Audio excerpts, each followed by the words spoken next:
Hi, and welcome to the first virtual BioStock Live Investor Meeting of 2022. We are about to view presentations from a wide range of life science companies presenting from our studios in Lund and in Stockholm. Topics will cover everything from Alzheimer's treatment to oncology. So sit back and enjoy.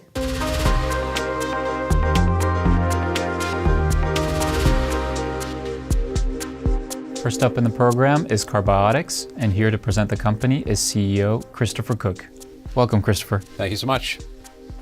My name is Christopher Cook. I'm CEO of Carbiotix, a company that's focusing on pioneering smart prebiotic ingredients.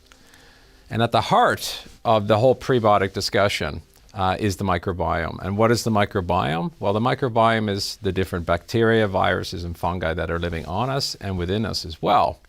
And only in our large intestine, we have in excess of 30 trillion bacteria. And these bacteria, also called the host probiotic bacteria, live off of indigestible carbohydrates. So not food for our bodies, but food for these particular bacteria. And what these bacteria produce are short-chain fatty acids. So as we consume these soluble fibers or prebiotics, we produce these SCFAs. And the benefits of consuming the prebiotics or the soluble fibers that you have blood sugar and cholesterol regulation, mineral absorption.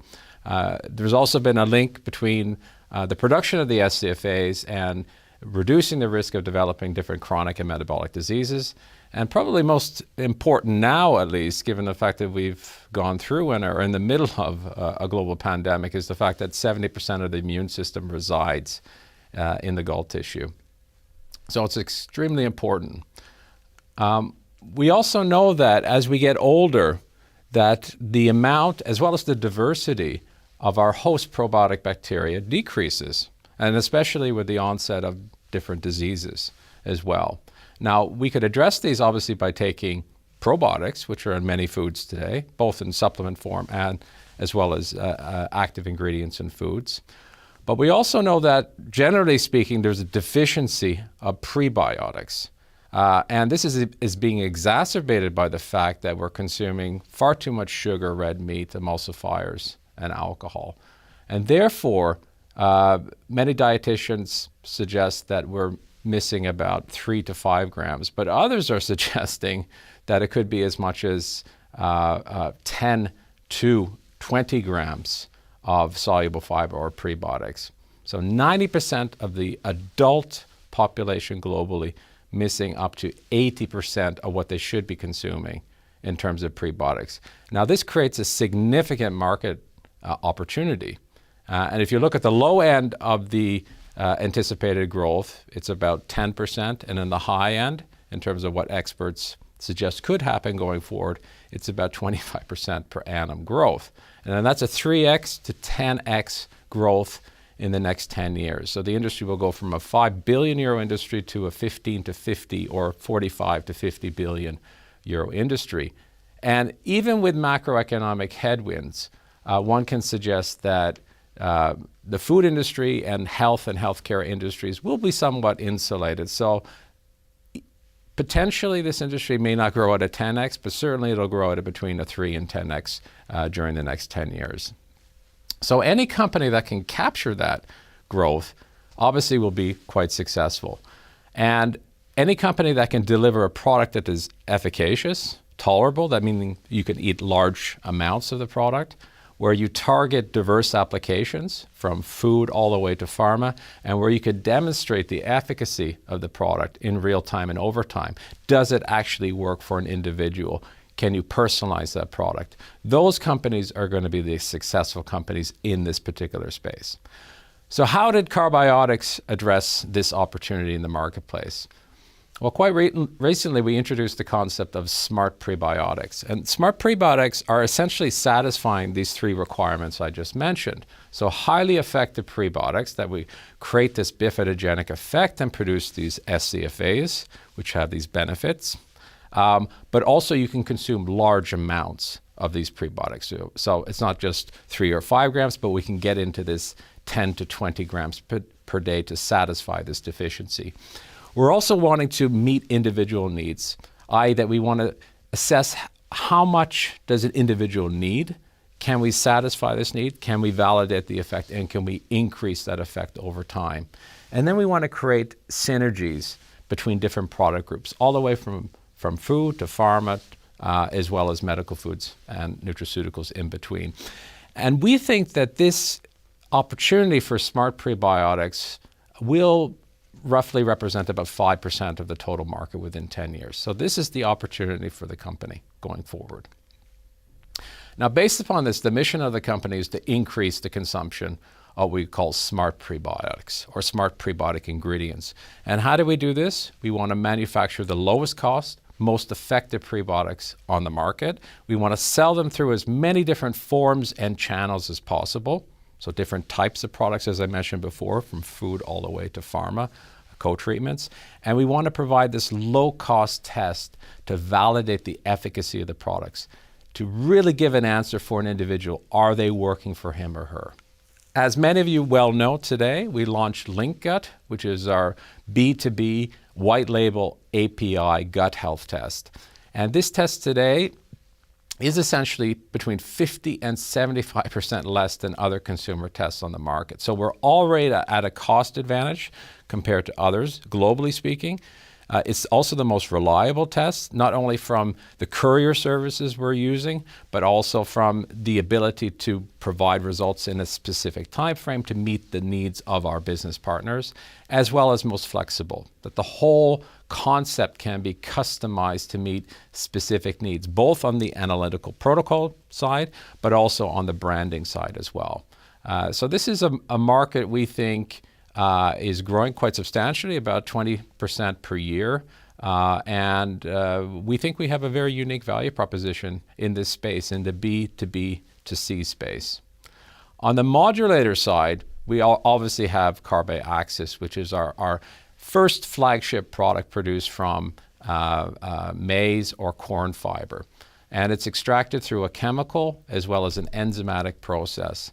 And we know that we can utilize corn, and it produces a very interesting molecule that is highly substituted, a very small molecule, very complex, and ferments over a long period of time. But we know that we can also utilize other types of grains to produce an Axis product as well, especially given geopolitical headwinds. There's certainly an impetus to explore local grains for the production of Axis. And in this case, we're looking at a product which is up to 10 times more effective in terms of producing these SCFAs and getting these positive health effects, unique functional properties such as emulsification properties, and obviously our goal is to reach a very attractive price point, or at least meet at market products. In terms of medical foods, our goal is to produce a pure form of this Axis. Obviously, we're initially targeting a nutraceutical application, and we'll clean that product up even more, and that product will be used as a medical food. And as a medical food, we want to target dosings of around 10 to 20, even 30 grams per day. And this is a substantially large market as well, but it's also going to be an opportunity for the company to really drive volume sales. In terms of therapeutics, what we're looking at are unique symbiotic formulations. So probiotics and prebiotics together, where we're targeting the same disease areas as our medical foods. And now we're involved, for example, in one study looking at the application of Carbiotix medical food with metformin as a way to optimize the use of metformin and address the side effects as well as that intervention. And in the case of both of our medical foods and therapeutics, we're targeting what we consider co-treatments or co-interventions. Again, they're to be used with synthetic pharmaceutical products. So where are we producing our products today? Well, we took over the old R&D facility of Findus, which is a food manufacturer in Bjuv, Sweden. And this particular site is going to be our primary R&D facility, but also our main site for the production of nutraceuticals, medical foods, as well as therapeutics, and essentially a template site for expansion in North America as well as continental Europe. And as I said earlier, given certain geopolitical headwinds that we're seeing today, there's an even greater incentive to explore other locally produced raw materials cereal grains, the brands of these cereal grains, to produce unique products, access products, and of course deliver these products globally. Where do we stand today? We have a number of key milestones for 2022. So 2022 will be a very exciting year for the company. We're in the process of completing our up to 10-ton access production site. And there what we've done is we've made a conscious effort to, when building this site, to really plan for the next expansion phases. When I say phases, I mean expansion within this particular footprint. So several multi-ton production lines. And by doing that, it's taken a bit longer, but it's also going to allow us to accelerate that expansion process, not only in terms of the technical side, but also financing models, etc.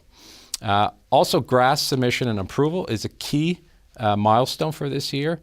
And there we've done the same thing as well. We've taken the learnings of our earlier production at Bollsgård, and now we're going to transpose these to our production site at Food Hills. And obviously we'll take these learnings, integrate them into the dossiers, and then make sure that these are representative of the product we're going to be launching at market. This is critical. If we don't do this, we're wasting our time fundamentally. And that's why we're taking a very pragmatic process through that approvals process. And again, we're targeting self-affirmation. So we're not submitting a dossier to the FDA. This is submitted to an expert panel for approval and then for launch in the marketplace, targeting initially a nutraceutical application in the US. Obviously, once these things are in place, and as a parallel activity, I might add, we can get in our first access sales agreement and launch the product, which is also a key milestone for this year. And things look quite favorable at this point in time. At the same time, as I said earlier, we want to hedge both macroeconomic risks, geopolitical risks, and thereby we want to look at different substrates, so carry out different studies of local materials, also getting into other product groups as well. As I mentioned, medical foods, and therefore we have this metformin study we want to look at. And then there are other partner opportunities, for example, on the diagnostic side with the partner, our partner project, I should add, that was communicated earlier. In terms of linked partners, we're seeing very good interest. We have an extremely competitive offering today, and therefore we see that growth trajectory continuing with adding linked partners every quarter going forward as well. And then last, but certainly not least, we want to cover all different types of modulator classes, and obviously getting our therapeutic co-treatments and co-interventions to market are critical, and getting our first patents in connection with that are also very important for us moving forward, and therefore this is a key milestone for 2022. So 2022 in its entirety, extremely exciting year. It's the culmination of many, many years of preparation and work, and I think it's going to be really a starting point for significant expansion, both on the technical development side, but also on the market expansion side going forward. In terms of our roadmap for our smart prebiotics, this is fundamentally not changed. 2022 is the year of our nutraceutical launch in the US as a Carbiotix ingredient, and this will be followed by the EU in 2023, and then hopefully the rest of the world thereafter. To get into the F&B space, this is about forming new legal entities through joint ventures to offset large capex and be able to produce Carbiotix both in continental Europe and North America. And as a parallel activity, as I mentioned, obviously we're pushing forward with the medical food studies, and eventually we'll reach a launch in 2025 in the US, and then eventually with our therapeutic co-treatments as well, which are these unique symbiotic blends, probiotics, prebiotics, initially targeting the same disease areas as our medical foods. So for example, type 2 diabetes will be the first application on the therapeutic side. And with that, I thank you for your time, and I welcome questions. Thank you so much for that presentation, Christopher. Thank you. So you mentioned the link between gut health and the immune system. How do your products affect a person's immune system? Yes. Is that a fair question? It's definitely a fair question. We know that 70% of the immune system resides in, or you could argue, the small and large intestine, in this gut-associated lymphoid tissue. And I think it's important to note that with the introduction of prebiotics, which are essentially food for your probiotic bacteria, you're producing these SCFAs, and through that process you're sort of reinforcing the mucosal layer, and therefore reducing, on one side, gut leakage, but also reinforcing this immune system tissue is probably the easiest way to explain that. So yeah, it's from my side, especially during COVID, I think I've been consuming between 20 and 40 grams of high quality soluble fiber per day. And you can't draw conclusions off of one person, but I haven't gotten COVID. All right, lucky you.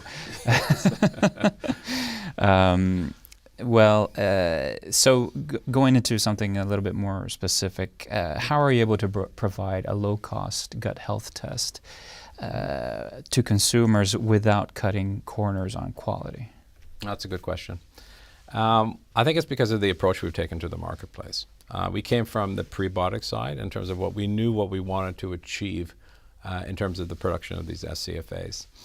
Therefore, we knew as well that modulating the gut takes a long period of time, i.e. that we want to monitor someone over a long period of time. And to be able to do that, obviously you need a low-cost test. So that was sort of the starting point and impetus behind efforts to optimize the test, which is one of the ways we brought down the cost, but also focusing on initially the PCR approach as opposed to the NGS, next generation sequencing.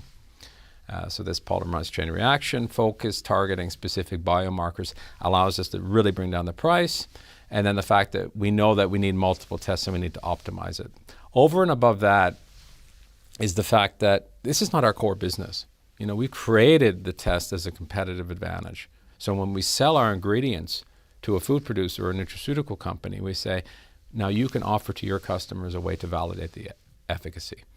So we're not saying the days of carrying out studies are not relevant, or carrying out studies are not relevant, i.e. that studies don't have a purpose. Of course they have a purpose, but we think the future is transparency and personalization, which requires an individual to validate whether a product has a positive effect or not.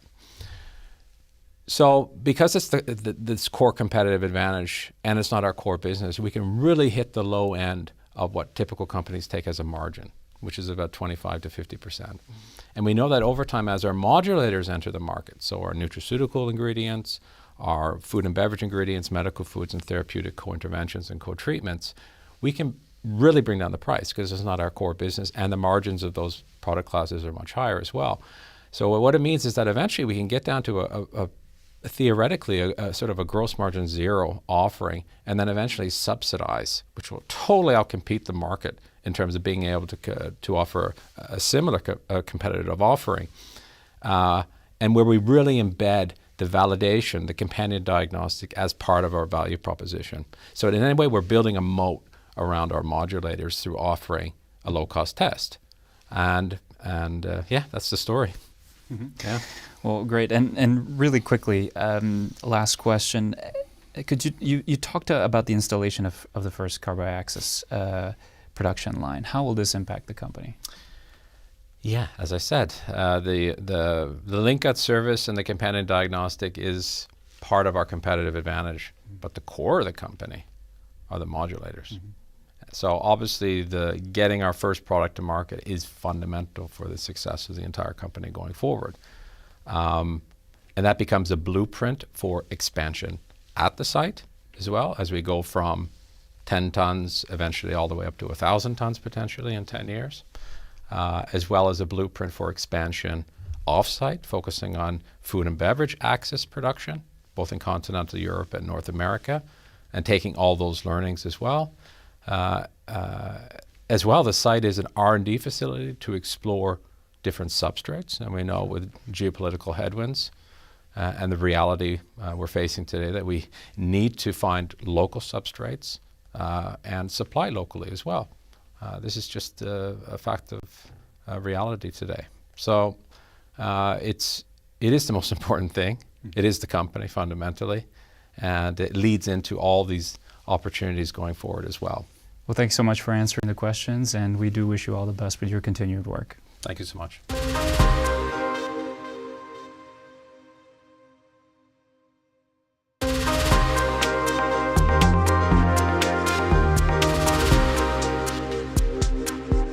Next presenting company is Prolight Diagnostics with CEO Ulf Bladin. Welcome. Thank you. Earlier this morning, this patient visited his doctor at his primary care center, complaining for chest pain and short of breath.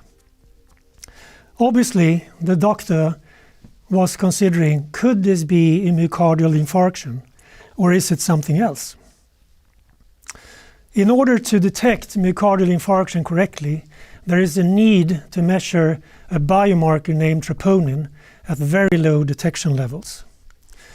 However, since most of the troponin tests are performed at hospital labs, the turnaround time is quite long. So the doctor at his primary care center, he had to take a decision. And to be safe, he called an ambulance and made sure that the patient came to the hospital as quickly as possible. By this example, I wanted to illustrate that there is truly a high demand for point-of-care tests to provide faster, accurate test results directly to the doctor while the patient is present. So next time you hear about point-of-care testing, you should remember that they are performed close to the patient outside the hospital laboratory on small mobile instruments to give fast and reliable test results with high precision and high accuracy. So by detecting or excluding, for example, myocardial infarction early in the primary care setting, one may then offer a faster and appropriate care for those who are affected. But at the same time, you can also avoid unnecessary hospitalization for those who doesn't suffer from, for example, a myocardial infarction, and thereby you can have significant healthcare savings. So my name is Ulf Bladin, and I'm working as a CEO at Prolight Diagnostics since July 2020. And we are focusing on developing innovative point-of-care systems for faster, accurate diagnosis of acute conditions, for example, myocardial infarction. And we are targeting quite a big market. As you see on this slide, the global point-of-care market accounted for more than $29 billion in 2020. And it has projected to grow up to close to $52 billion 5 years from now. That means that we have an annual growth rate of 7.4%. And this trend is supported by a continuous growth. First of all, the last 2 years we have seen throughout the COVID pandemic that the use of point-of-care tests has increased substantially. We also see that we have an increasing elderly population in the Western countries and also increased investments in R&D.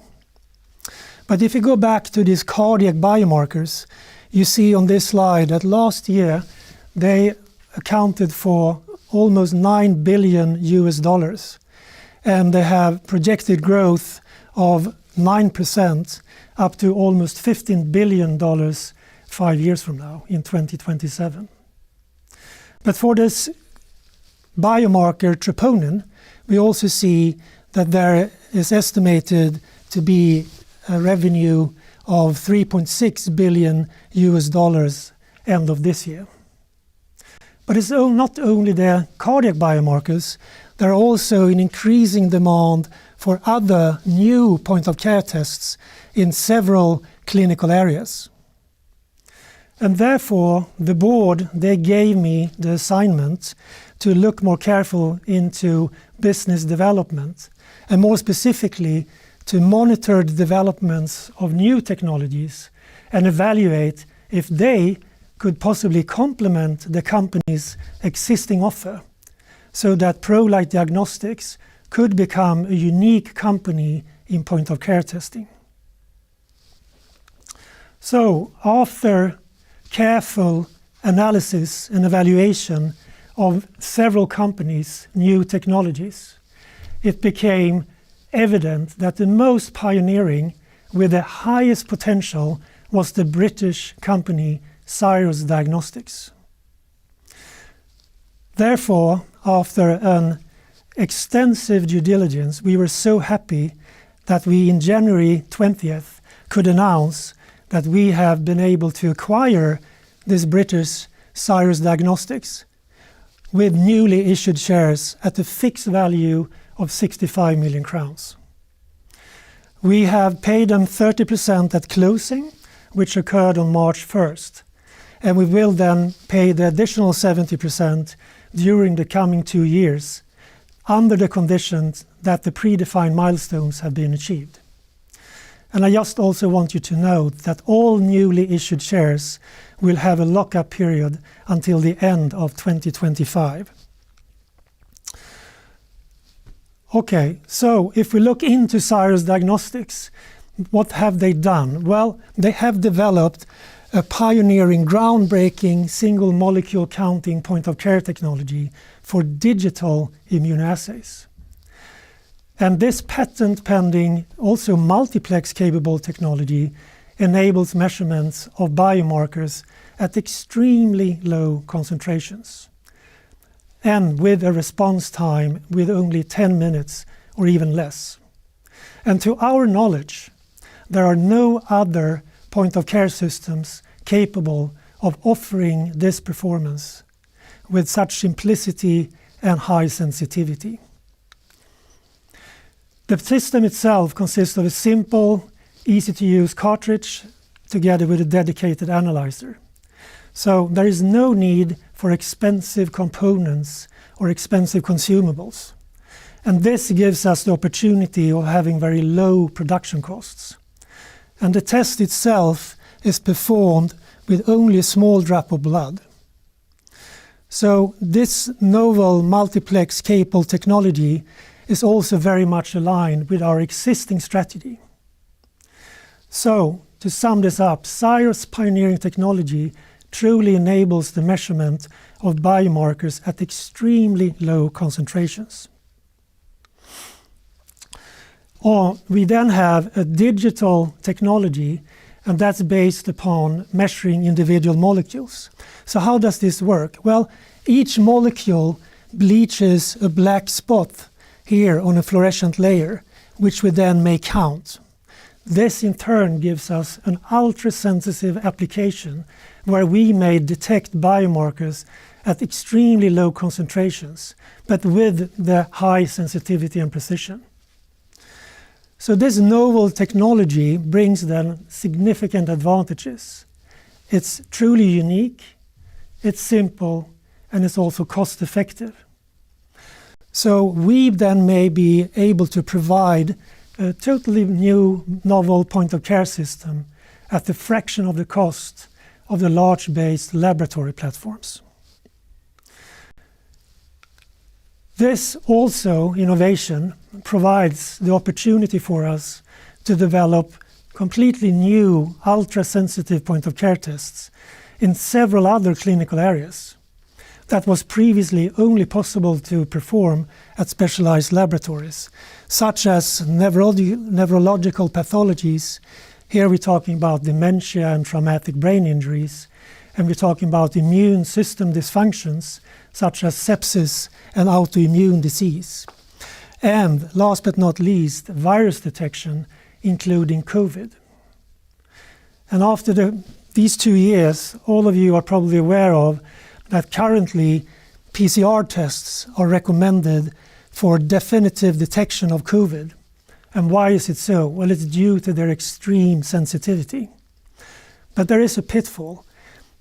The PCR tests, they have a very long turnaround time to get the results. It can take several hours, sometimes up to a day or even more, depending on the laboratory system.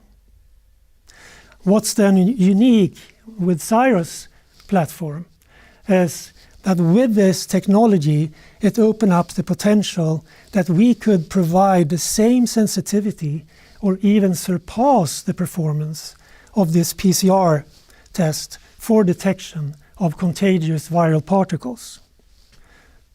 But more importantly, these results could be provided with as little as 10 minutes or even less, which is a significant faster turnaround time compared to PCR tests.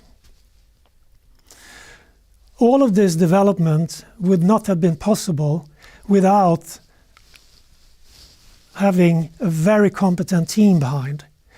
And there are 4 founders at Cyrus Diagnostics, and they all have a very long and broad experience in IVD development, and particularly when it comes to point-of-care tests and system development.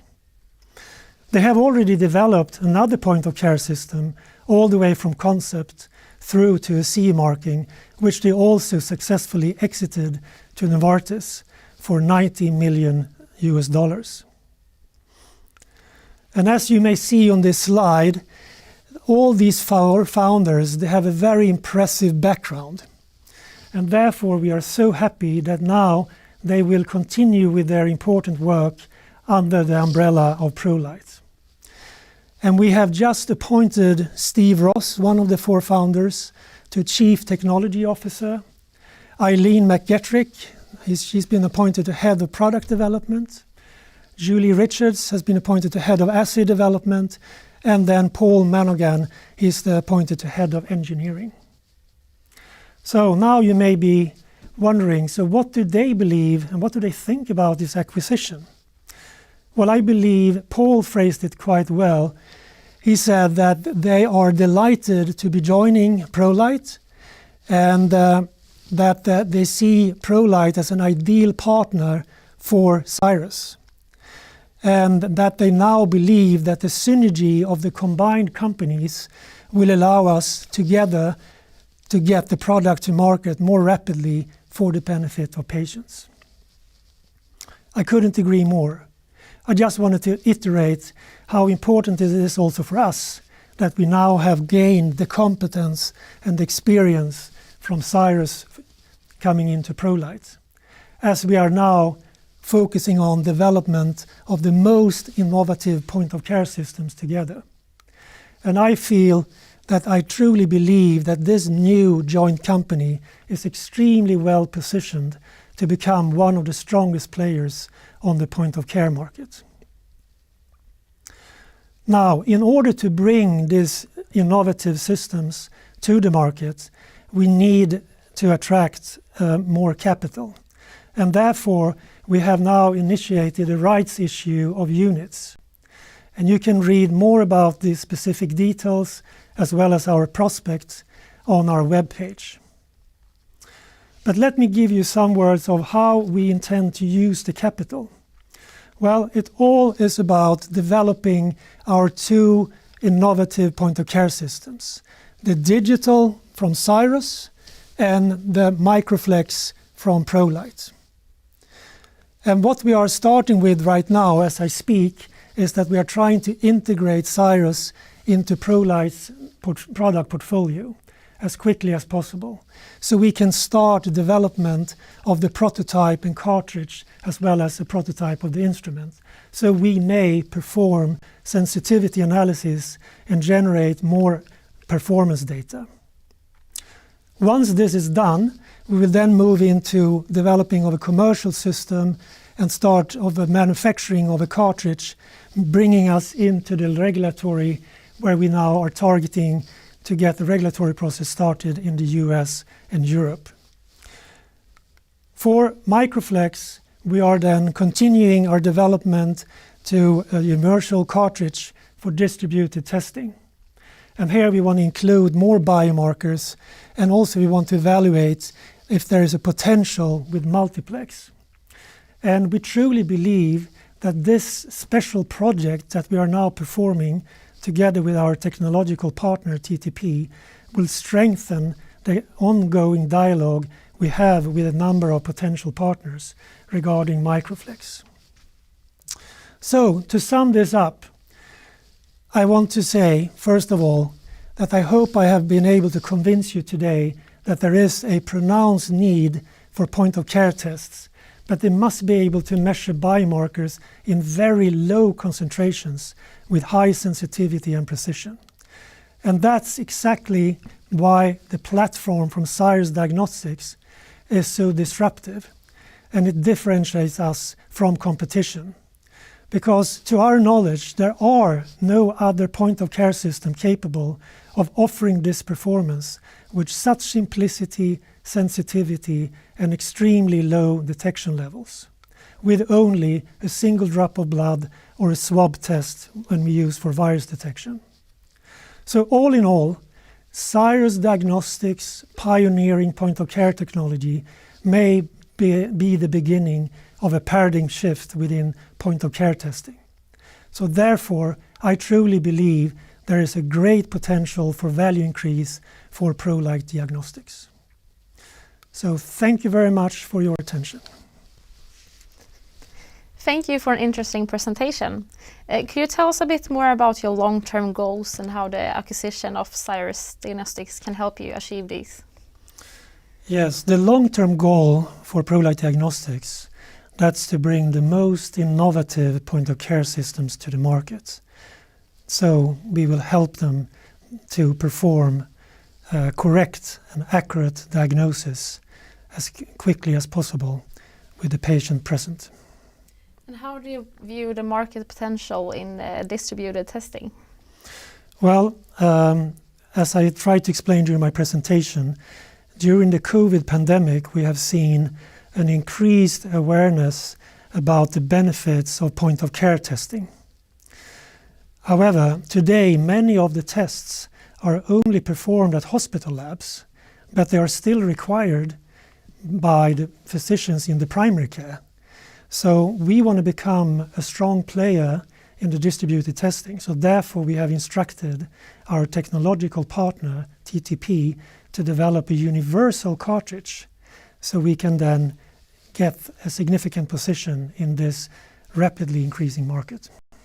And could you tell us a bit more about the possibility to measure multiple biomarkers? Yeah, multiplex is now something that is asked for by many of our customers. And therefore, again, together with our technological partner, we are looking in to see the potential to also include multiplex on our Microflex platform. However, on the Cyrus point-of-care technology, we know it's already capable of performing multiplex. So obviously, that even strengthens our perception of Cyrus Diagnostics being a truly pioneering company. Interesting, and thank you for being here today. Thank you.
And for our next presentation, we are joined by Promore Pharma and CEO Jonas Ekblom. Welcome, Jonas.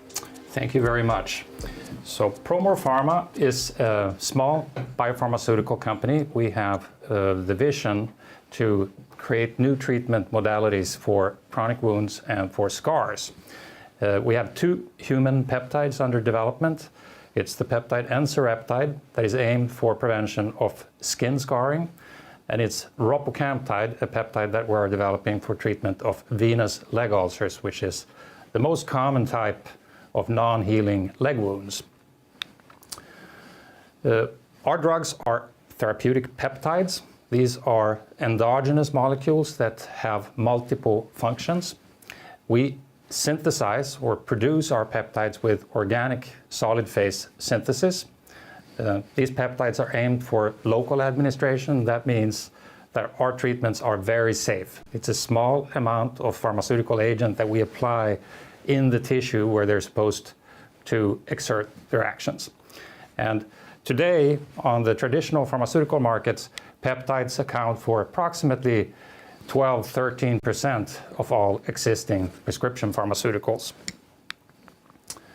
I'm going to talk a few words about each of these programs, about the market potential and our current status, and I will start with the skin scarring program on ensereptide.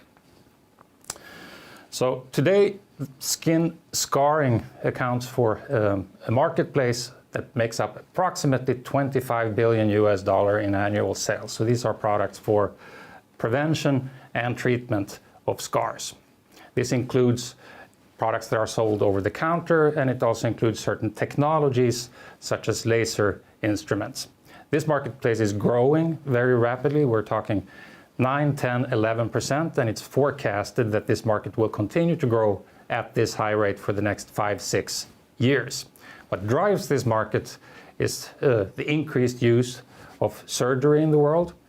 Each year there's approximately 300 million surgical procedures done.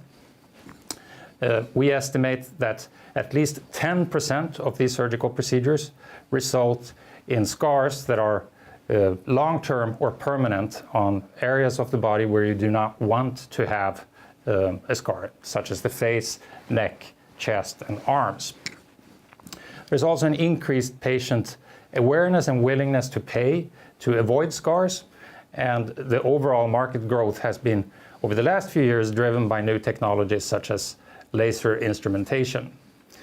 We deem that there are at least 30 million surgical procedures that would be applicable for treatment with ensereptide, so this would entail an addressable market of in the order of 10 billion American dollars annually. So there's a huge market potential for our product candidate. Scars are formed by 2 principal biological mechanisms. It's on the one hand an increased inflammatory response in the wound, and on the other hand a reduced fibrinolytic capacity. Fibrinolysis is the body's way to remove excess material and waste byproducts that are produced during the wound healing. And these 2 underlying mechanisms for scar formation, they are similar irrespective of where in the body the scar occurs, whether it's on the skin or there's in a tissue, for instance, an injured tendon. The clinical manifestations, they could differ. On the skin, it could become a bulky, anesthetic scar. When it happens in the tissue, it could result in unfavorable tissue adhesions, for instance. The interesting thing with ensereptide, our active pharmaceutical ingredient, is that it has 2 principal mechanisms of action. It is anti-inflammatory, so it prevents the unfavorable inflammation that occurs in scarring, and it's pro-fibrinolytic, so it increases the fibrinolysis in the tissue. Our product concept involves pre-filled syringes that are sterile, and we have a viscous carrier that consists of hyaluronic acid, HA.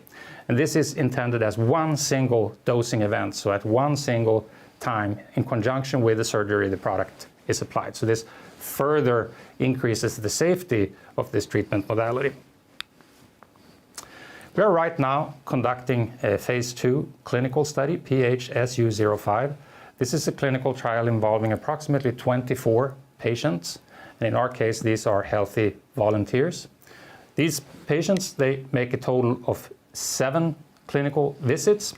And on visit 2, these patients obtain each one 6 synthetic wounds. These wounds are created on the upper arms, and these wounds are randomized to be treated with either placebo or with the active agent. And the neat thing about this setup is that each patient can be used as their own control, and this is valuable because there's actually quite substantial inter-individual variability between people in the propensity to build scar. Then after this visit, when the patients receive their wounds and get their single treatment, the patients are followed for 3 months. And at the 12-week visit, which is the last live visit, the patients come in and we take biopsies from these wounds. And then there's a follow-up visit, but that is done as a phone call, and that is a safety follow-up call. Started the enrollment to this study in February this year, so we're right now in the enrollment phase of the trial.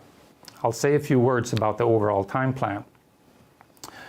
We intend to conclude the inclusion period of this study now in March, and if we succeed with that, we should have the last patient last visit sometime in the middle of the year, in the summer. And after that starts what will be the most work-intense period of this clinical study, namely the histopathological assessment of the biopsies we have taken. And I should say that during this entire time, all samples and all patients will be blinded, so we will not know to what extent ensereptide is effective versus placebo.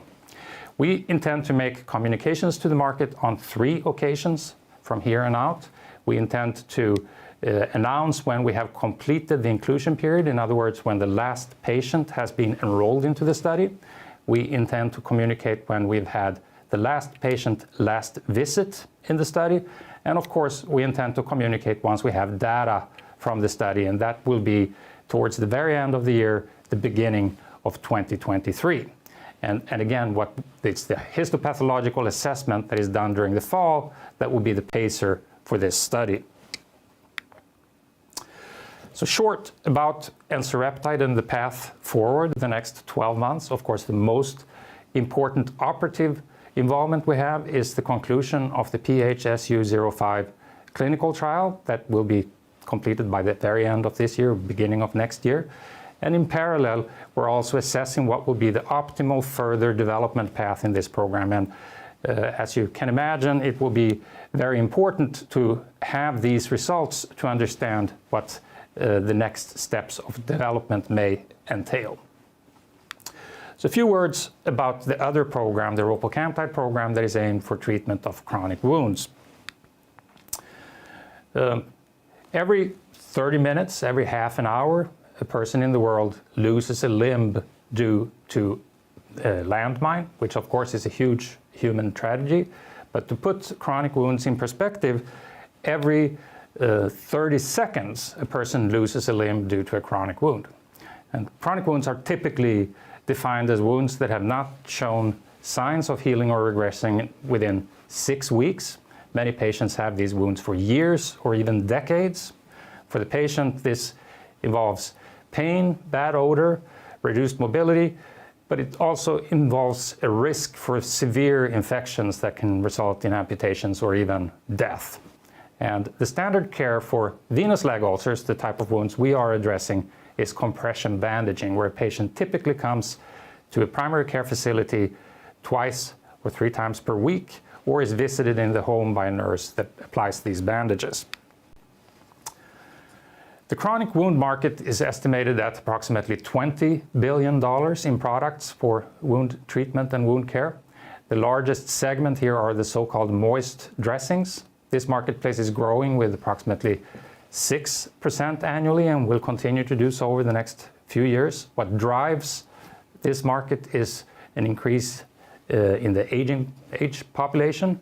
There is an increased burden that is a consequence of that, of chronic disease, such as obesity and diabetes. And there is an increased recognition from health authorities and from reimbursing authorities and insurance companies for new products that ultimately yield more wound-free time. We estimate that there is at least 1 million patients on the traditional pharmaceutical markets that have a large venous leg ulcers. This is the type of target patient group that we are aiming at, and that in turn would translate into an addressable market of in the order of $3 billion annually. Our product, ropocamptide, is a naturally occurring peptide, so you naturally have it in the skin, for instance. It's antimicrobial, it's angiogenic, meaning that it stimulates the formation of blood vessels in the dermis. It stimulates the migration of keratinocytes, cells that are important to close an open wound. In an acute wound, there are quite high levels of endogenous LL37 available, but in chronic wounds, this peptide is lacking, so we see this as a replacement therapy. And we add this peptide in conjunction with the regular dressing change these patients go through, so these patients don't need to be hospitalized, for instance, to be treated with our drug. We concluded a quite ambitious phase 2 clinical study about a year ago, the HEAL LL37 study. This was a phase 2b study where patients were treated in 3 groups. The patients were treated either with placebo or 2 doses of ropocamptide. Patients were treated for 3 months, and then we had a 4-month follow-up period. And this long follow-up period you have in a protocol like this to ensure that if a wound is healed, that it does not reoccur shortly after end of treatment. The most significant or important finding that we had in this study was that patients with large wounds, and this is typically defined as patients that have a wound of a size of 10 square centimeters or larger, had a very notable response to our study drug.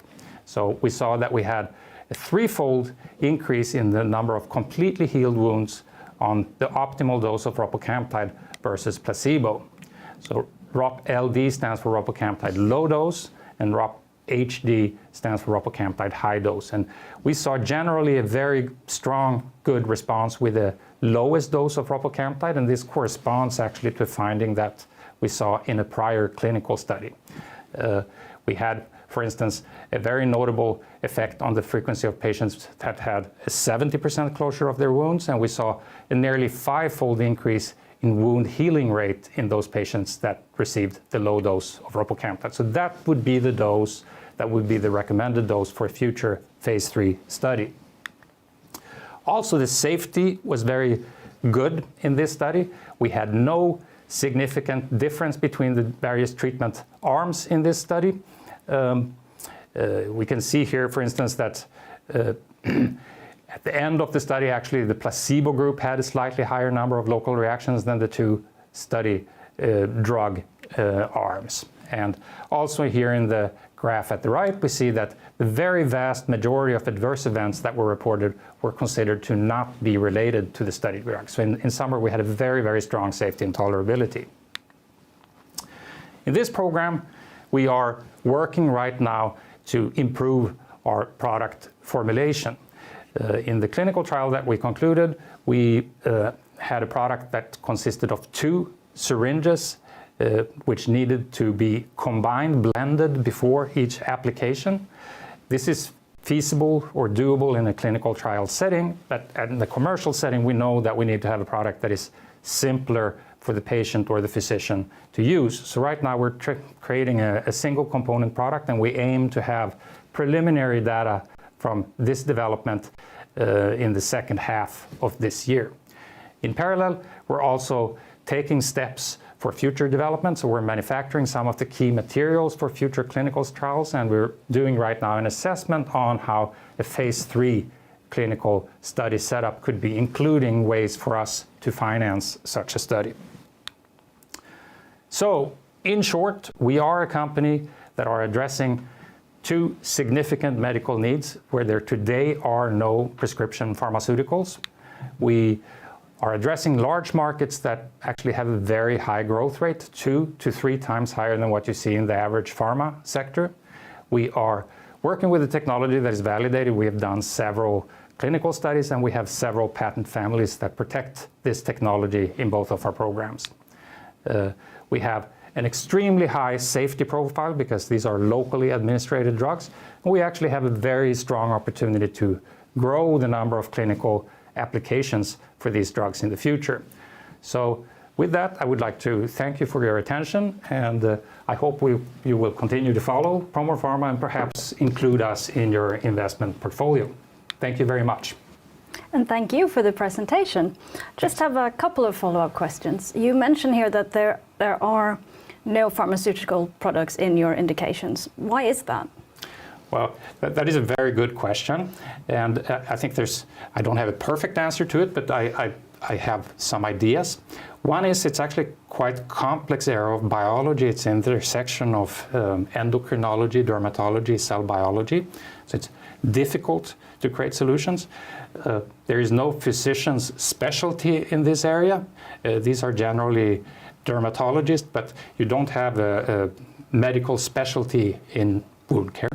And thirdly, these are patients that traditionally have not had a very strong voice. There are no strong patient organizations, for instance, driving awareness. But perhaps more important than anything is that you don't have any effective products. I think this will all change the moment an effective drug hits the market that can be used to treat these conditions. And if we look at the wider indications, how do you view your candidate's potential beyond these two primary indications that you spoke about? I think they're very strong.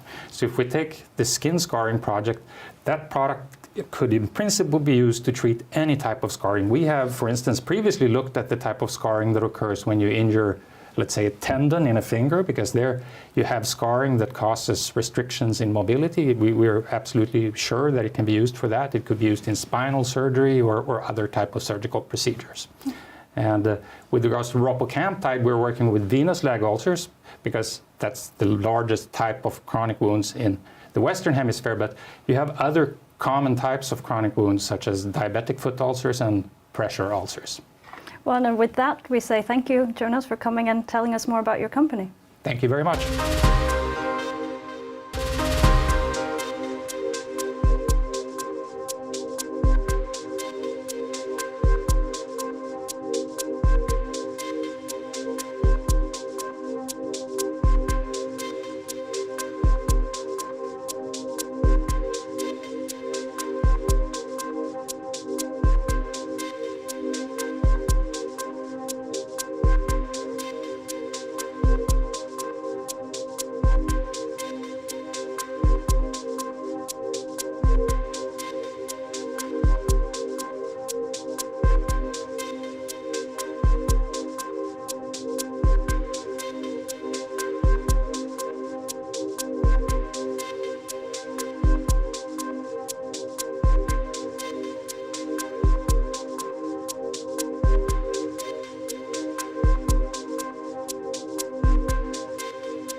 And for the next presentation, we are joined by Respiratorius and CEO Johan Drott. Welcome, Johan. Thank you very much. I will then jump directly into the presentation, talking about Respiratorius, as was founded in 1999 as a research spin-out from Lund University. The initial aim was to develop new effective candidate drugs for the treatment of respiratory diseases, such as COPD and severe asthma, which was then a therapeutic area lacking of effective drugs. In 2012, Respiratorius acquired the company Valkyria AB, and by means it got the access or the rights to the oncology asset VL-001, which has since then been developed through early stage clinical studies and with very positive results, and is now being prepared for a phase 3 study. Within the respiratory disease area, we have now a candidate drug, RCD-405, which is being prepared for a phase 1 study. Just briefly about the business model of Respiratorius. We are focusing on preclinical assets and develop them through early stage clinical development, and looking for partners, strategic partners throughout the development to who can finance and take over the asset through the late stage clinical development and commercialization. Going directly to VL-001, which is a dedicated formulation of valproate for the treatment of the most common type of non-Hodgkin's lymphoma, which is diffuse large B-cell lymphoma.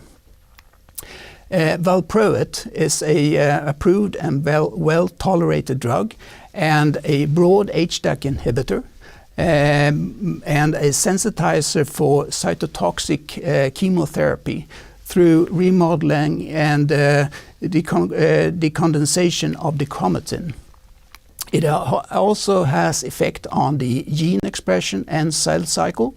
And furthermore, which we have documented in our phase 1 study, it has increases the expression of CD20, which is the target for rituximab. As I said, it is a well-known drug and has been used since the 60s to treat epilepsy patients. And since it has a well-known safety profile, which significantly reduces the development risk. Our phase 1/2a study resulted in very strong results. We have a 1-year overall survival of 100% and 2-year overall survival of 96.8%. Valproate was then in the studies given as a pre-treatment to the standard chemotherapy, or R-CHOP, which is the first-line therapy for diffuse large B-cell lymphoma, and in most cases given as the first-line therapy. For comparison with the standard chemotherapy, we used a matched pair analysis from the Swedish Lymphoma Registry, showing that we have a more than 10% percent points increase of overall survival. And also with another statistical analysis showing that we have an 80% reduction of risk of mortality. EMA, we had a scientific advice meeting with EMA, and they confirmed that Respiratorius may move directly to a single pivotal phase 3 study for marketing approval. With the current data, and also as we are progressing and we have a new formulation of valproate, the data needs to be complemented by a pharmacokinetics results of the new formulation. The PK study, which has been initiated, the pharmacokinetic study, is of the new dedicated formulation of sodium valproate, which is a combination of immediate and extended release pellets in a gelatin capsule. And the pharmacokinetic study is a phase 1 study in healthy study subjects to document the release profile of VL-001. The dosing of the first set of study subjects has been performed, and we expect preliminary results within this quarter, which means that by the end of this month. And we expect to complete the study or close out of the study during Q2 this year. And the new formulation has a distinct release profile and differentiating from available valproate containing drugs, which is important for the pricing of the new drug. Just a brief word on recently emerging data on Polivy, which is a drug from Roche in diffuse large B-cell lymphoma. It is a phase 3 study, which is then given as the first-line therapy. And the phase 3 study has a control group of the standard chemotherapy. The important or interesting results is the primary endpoint, which is progression-free survival. And their study showed a progression-free survival of 76.7%. Compared to the control group with a progression-free survival of 70.2%. The results from the Valfrid study, which is the phase 1/2a study of Respiratorius, we had a more than 84% progression-free survival. And also interesting to see that the hazard ratio of the Polaric study is 73%, while we had 80%. And they didn't show any difference in overall survival, where we had a more than 10% points increase in overall survival. So I think the strength of our results with VL-001 really shows in this study. Next slide. The value-enhancing milestones of VL-001 during 2021 and 2022 is that we have a phase 3 study design confirmed by EMA, and we are currently discussing and considering whether we should have scientific advice also with FDA. And the reason for having that is, and the question is if it would add further value to the project in terms of the out-licensing discussions. We have performed a prototype selection, and we have produced VL-001 for the pharmacokinetic study. And we have started the pharmacokinetic study with the preliminary results expected within a month and close out during Q2. We are working on the patent approvals intensely, I would say, and we are still anticipating a approval for the patent on the new formulation. And since before, we have also granted patents for the overall concept of using valproate in combination with a chemotherapy. Moving forward to RCD-405, which is our lead candidate for a new treatment of COPD. As I said before, when Respiratorius, the inception of Respiratorius, there was a lack of effective new treatments for COPD, and 20 years later, it's still the fact. And all available therapies, current available therapies, are only to treat the symptoms and not the disease. And as you can see in the quote, there is a lack of novel bronchodilators based on a new mechanism that can be combined with current therapies. RCD-405 is targeting a new mechanism of action for bronchodilation. It is a new chemical entity outside of previous patent substance series, and it has a documented anti-inflammatory and bronchodilatory properties. The physiochemical properties of RCD-405 is optimal for inhalation formulation, And we also have documented it has a low bioavailability after inhalation and oral administration. And the milestones accomplished so far with RCD405, advancing it towards a first in man in human studies, is the initial safety studies performed in vitro, that we have no critical findings. We have documented ex vivo and in vitro pharmacology, and we have positive results from a efficacy study using lung tissue from different species, including humans. And we have also documented the multifunctional properties of RCD405 in terms of anti-inflammatory properties.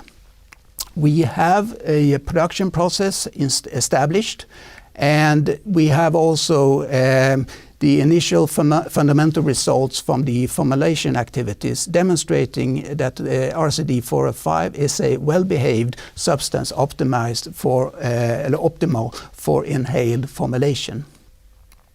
The value-enhancing milestones for during 2021 and 2022 is for the progressing the project towards a phase 1 study, is that we have reported and concluded ex vivo efficacy studies in different species. Ongoing is that we have initiated the complete toxicology studies, which will be performed by inhalation in animals. And ongoing is also additional clarifying mode of action studies. As well as ongoing is the optimal formulation for inhalation, which is being performed in a collaboration with Econovo. And when we have results both from the toxicology study as well as the formulation studies, we will initiate the GMP production of RCD405 for the clinical studies. We have achieved a granted patent, European patent for RCD405, and we anticipate furthermore approvals going forward. Last but not least is the announcement of a right issue and a spin-out within Respiratorius. Just briefly about the transaction. First of all, we have a right issue of 45 million Swedish crowns, which is the first step. And the second step then is a spin-out of RCD and the other respiratory substances dedicated for COPD and severe asthma. And the spin-out will be to the shareholders in Respiratorius, and the spin-out will be a new entity listed on the Spotlight stock market. Going further in detail, the right issue is 100% guaranteed by subscriptions and guarantee commitments. The size is then 45 million Swedish crowns, and the price per share is 0.57 Swedish crowns. The timeline for the subscription is start by 18th of March, and close of the subscription period is 1st of April. Use of proceeds will be 25 million Swedish crowns, will be allocated to RCD405 and the other COPD projects as preparation for phase 1 studies and related regulatory activities. 10 million Swedish crowns will be allocated to VL001 for clinical and regulatory activities, but mostly for business development, as this is what we are focusing on VL001. And furthermore, 3 million will be allocated to intellectual property and working capital requirements for the company. The spin-out, the asset will be all assets related to COPD and asthma, which means RCD405 and the other RESP projects, including RESP 3000, since it's so tightly bound to the RESP 2000 project. The asset will also include 25 million Swedish crowns, and the expected share ratio for the spin-out is 1 to 5. And we anticipate to close the spin-out by Q2 this year. And the rationale behind the spin-out is that we have two projects in completely different stages. VL001 ready for licensing and with limited capital requirement going forward, while RCD405 have several studies required and higher capital requirements. The split avoids using capital from one project to another, and the split also creates a transparency for the shareholders and the issues by means of that. And a spin-out can better highlight the potential value of RCD405. Ending my presentation is the important information and the disclaimer. Thank you very much. Thank you for that presentation, Johan. It was very interesting. I just have a couple of follow-up questions for you. Sure. So with this increased focus on getting a deal for VL001, what should the shareholders, or what could the shareholders expect from that project going forward? Going forward, I think it is clearly that we anticipate that the pharmacokinetic study will be the end of development activities, and we will focus solely on finding a partner for that project going forward. That's what can be anticipated for the shareholders. When a deal will be in place, it's very hard to say, but we will focus on this going forward after the closure of the pharmacokinetic study. But are there ongoing discussions now, or you can't say anything about that either? We have, since we started the exit process, so to speak, which was done in a very early stage, we have had interest for the project. There are several companies that are interested, but as we have focused on the pharmacokinetic studies, we haven't focused very much on the exit process, as I think it's clearly that when we have a clinical study, which is very important for the project, I think the interest is to see the results from the PK study. And then finally, looking at the COPD project that you've explained here will be spun out and then distributed to the shareholders. What will this mean for the project? You did talk a little bit about it, but if you could elaborate a bit. I think it's the stage is right now. I think the results that we have shown is that we have a very strong project, a very interesting project, and I think the timing is right. So we can that entity can focus solely on the RCD405 project, and we have ideas on the management, but nothing is on paper yet. But it's going forward, at least. Well, we'll look forward to hearing more about it during the year then. Thank you so much for coming. Thank you.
for our next presentation, we are joined by Face Holographic Imaging and CEO Peter Egelberg. Welcome, Peter. Thank you, Cecilia. Yes, my name is Peter Egelberg, and besides being the CEO of Face Holographic Imaging, I'm also its founder. Today, I'm going to talk about empowering medical research, and you may ask yourself, what does this mean? And I will try to explain this today for you. First, I would like to talk about our product, which is called HoloMonitor. And it is called HoloMonitor because it actually uses something called holographic microscopy. Holographic microscopy is a little bit different than traditional microscopy in that it collects the light from the object and creates the image with computer algorithms. This gives several advantages, especially in the area which we are active in, and that is non-invasive cell analysis. And why is this interesting? It is interesting because pharmaceuticals are developed by using either animal, testing animals, or by using cell cultures. Conventional methods that are used to analyze cells actually are invasive and may even kill or destroy the cells. Our method is completely non-invasive and allows researchers to study the cells without harming or in any way influencing the cells. Cells are cultured in what is called an incubator, and you see the incubator here. In this cell laboratory, HoloMonitor records time-lapse movies from within a cell incubator. What you see here on the screen here is our instrument, HoloMonitor, within the incubator. And what you see on this motorized stage are 3 cell cultures, each in a petri dish. What HoloMonitor does is that it moves from cell culture to cell culture and records images. These images are then put together to create a time-lapse movie of the cells. And this here on the bottom right here is a typical time-lapse movie that HoloMonitor records. And what you see are cells that are dividing and interacting at the same time as they are moving about within the cell culture vessel. And you can actually see when a cell is about to divide. It curls up and becomes more purple before it actually divides and split into 2. What you also can see, which is interesting, that when cells reach out, you can see these arms, they reach out to each other. Then they actually start talking to each other. And that's a signal, in many cases, for the cells to start dividing. Now this type of information, especially the cell division rate, is of course interesting for cancer researchers. A tumor is cell growth out of control. And they want to quantify whether cells are increasingly dividing or decreasing. A cancer drug, should of course decrease the amount of cell division. As you also can probably appreciate is that the cells or these time-lapse images create an enormous amount of data. And our proprietary software extracts this data in a user-friendly way and presents it for the user. So data analysis is key for this product. And I'm going to talk about data analysis a little bit more later on in this presentation, but for a completely different purpose. Jointly, our over 200 customers have published over 200 scientific publications based on data collected by HoloMonitor. Our most notable customers are Bayer, the German company, Novo Nordisk, Harvard, and Stanford University, together with National Institutes of Health in the United States. Now, so how large is the market for this? It's actually surprisingly large. We have estimated that there are at least 100,000 eligible customers or cell culture laboratories worldwide. A Hollow monitor unit sells for somewhere between 25,000 euros up to 50,000 euros. Customers are both within academia and the pharmaceutical industry. Originally, we started mostly selling towards academia, but now increasingly we are selling towards pharmaceutical or biotech companies, especially in the United States. It has been a surprise to us how many of these companies are, and it's within many of these companies work with stem cells and other types of products associated with stem cells. Now, how do we address this market? That is what I would like to talk about during my next slide. Now, I talked about data analysis, and digital marketing has the ability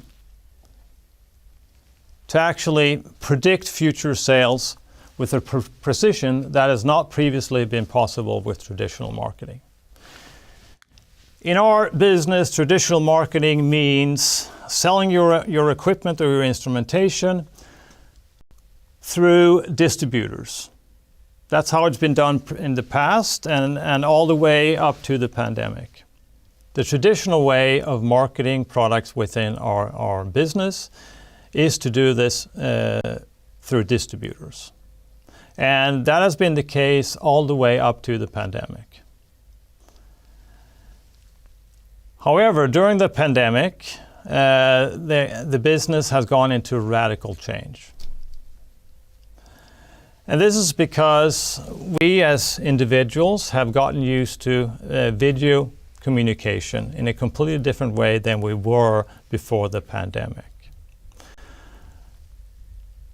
So this has allowed us to switch or shift completely to online sales and marketing.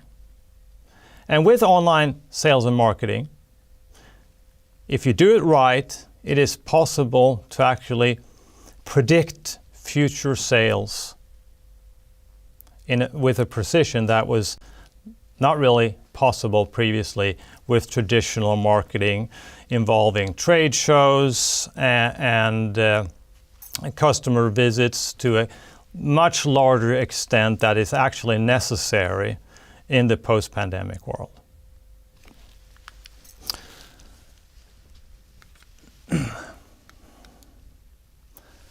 Now, before I go into that to more detail, I would like to talk about our current sales and how they have developed over the past year or so.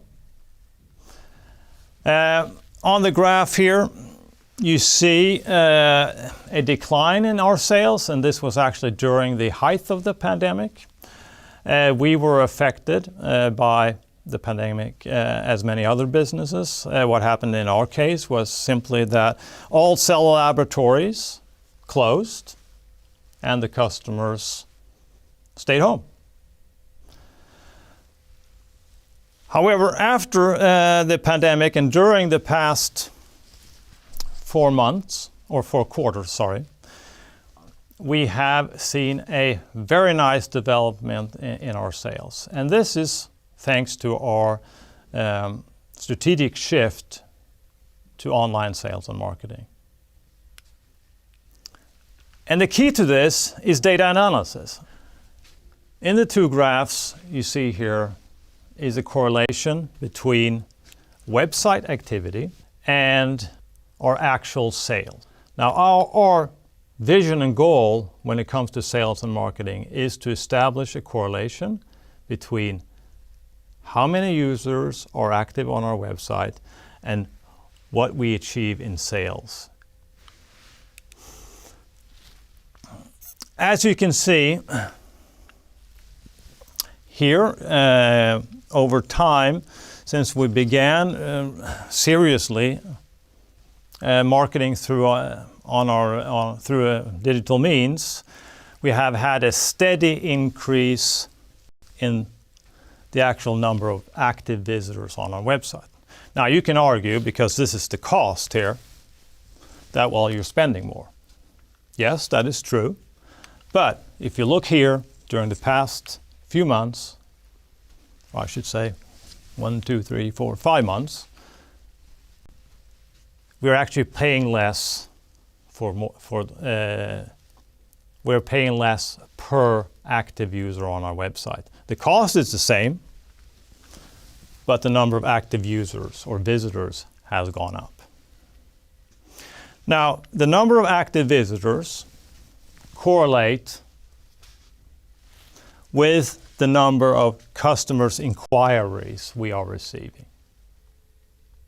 And this in turn correlates to our achieved sales, which again has improved very nicely during the past 4 quarters. Now, and finally, I would also like to a little bit more briefly explain what we intend to use the proceeds for. Our world is divided up into preclinical and clinical applications. Our current product addresses the preclinical market, and we would like, of course, to develop that, but we also would like to expand into clinical applications. Thank you. Thank you, Peter, for that very interesting presentation. I just have a couple of follow-up questions for you. The first one leading on directly from your end here.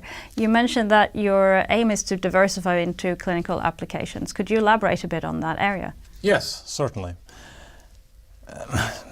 Our current product is used within drug development.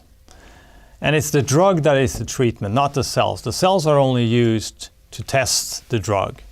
However, there is a new field which has evolved during the past 20 years, which is showing great promise. Many of the large pharmaceutical companies are now investing heavily in this area.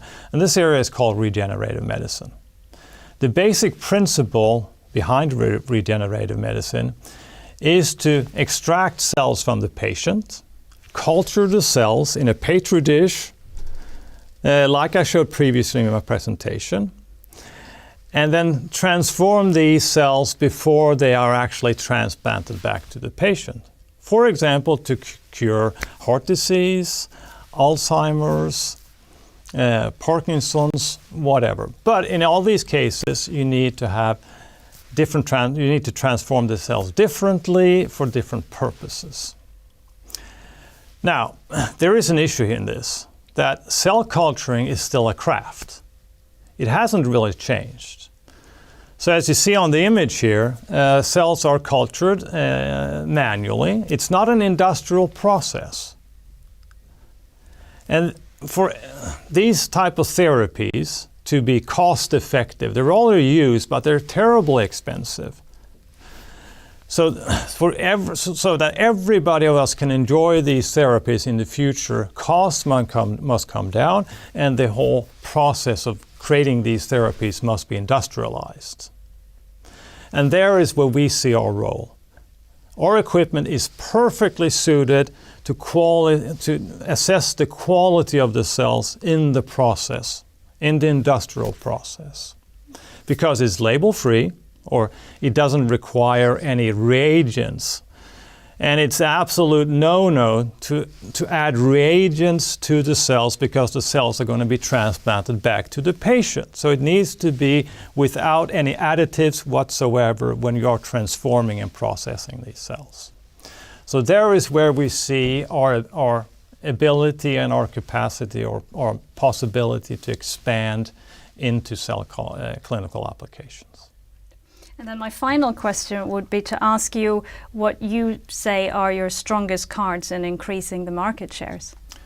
I've been speaking about data analysis, and our strength is really that we can apply the data analysis we provide to our customers and our expertise in that field. We can apply that to sales and marketing as well. It's the same type of data analysis, just the data that is different. So we see that that is an enormous strength for us. Well, thank you so much, Peter, for coming here and telling us about your company. Okay, thank you.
Next up we have Emplicure, and here to present the company is CEO Torbjörn Larsson. Welcome, Torbjörn. Thank you, Mike. Thank you. Well, let's start with some legal reading here. And since I know you're all fast readers and we're on the clock, we're moving on. We are an innovative pharmaceutical and consumer product development company, and we develop products on our proprietary bioceramic platforms where we combine molecules which are existing and proven. We are targeting product categories with multi-billion-dollar value, and we're targeting segments which are growing and where we can make a difference with our products. Emplicure was founded by innovators and inventors coming from the life sciences and the material sciences. And Emplicure was listed on First North last year. So what do we do? Well, one of the absolute key strengths of the company is that we can tailor the release profile of the product. We do that through our platforms, and the platforms, I'm going to talk a little bit more about that. The platforms is that we combined bioceramics, we combined the substance where it's an API for a pharmaceutical or another substance. And we use also excipients or bulk material to create the right formulation. Then we add a liquid, whether it be water or something else. Everything is mixed homogeneously. It's cured in the low temperature, barely above room temperature, to create these functions. So if you go into this body and look a little bit more deep into it, we can see the material is porous. And depending upon which bioceramic we have been using, which excipient, and which liquid, we can design and tailor the size of the pores, whether they be small, large, how many or how few in the material. And we can also coat and line the inner walls of the pores to create different release settings. And the beauty of this is that some drugs, products, medicines, you want to have an immediate release, high peak right away, and then it dies.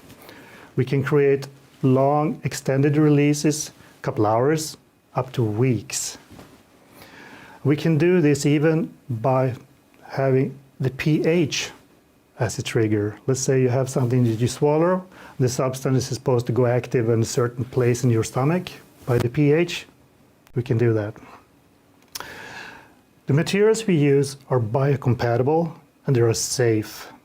And looking at the manufacturing, it's a cost-effective and easy scalable manufacturing. I talked about platforms. So today we have developed 3 platforms, one for oral use, one for transdermal, and one for inhalation use. And we use these platforms for the pharmaceutical products and also for the consumer products. The pharmaceutical products are being developed in Emplicure, and the consumer products are being developed in the subsidiary Amplicon. And as you can see on the screen, there is a number of projects going on all these platforms. And today, we're going to focus on the 2 highlighted ones, Empli-03 and Amp-01. Just to give you some background data, excuse me.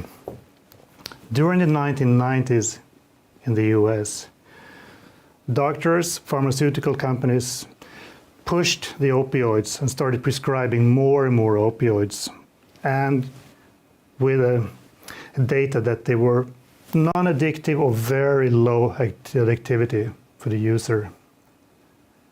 However, today we know much more. They were highly addictive. So today there is an opioid epidemic in the US. It is so big that the American FDA, the authorities, are encouraging companies to bring on new products with properties that can mitigate the risk of misusing these opioid products. Just to give you some numbers, in 2020 in the US, more than 9 million people were misusing prescribed painkillers. Not using, misusing. That's almost like everyone in Sweden would be misusing them. Some other background. Last year, this was big news in the US. 100,000 dead in drug overdose 1 year. Looking at that from a Swedish perspective, that's like wiping out Södertälje, Gävle or Halmstad. Whole smaller city gone. And if you look at it, we can also see that opioids increased with almost 30% in that year. So this is huge. It's a big problem. And on the dark side of these numbers, is also that every fourth, 1 out of 4 dead would be a child or teenager. So this is the gateway to heavy drug abuse. The global population, we're getting older, we have an aging population. We're setting higher standards for what we call quality of life. So in this comes with more for the humanity problems and pains.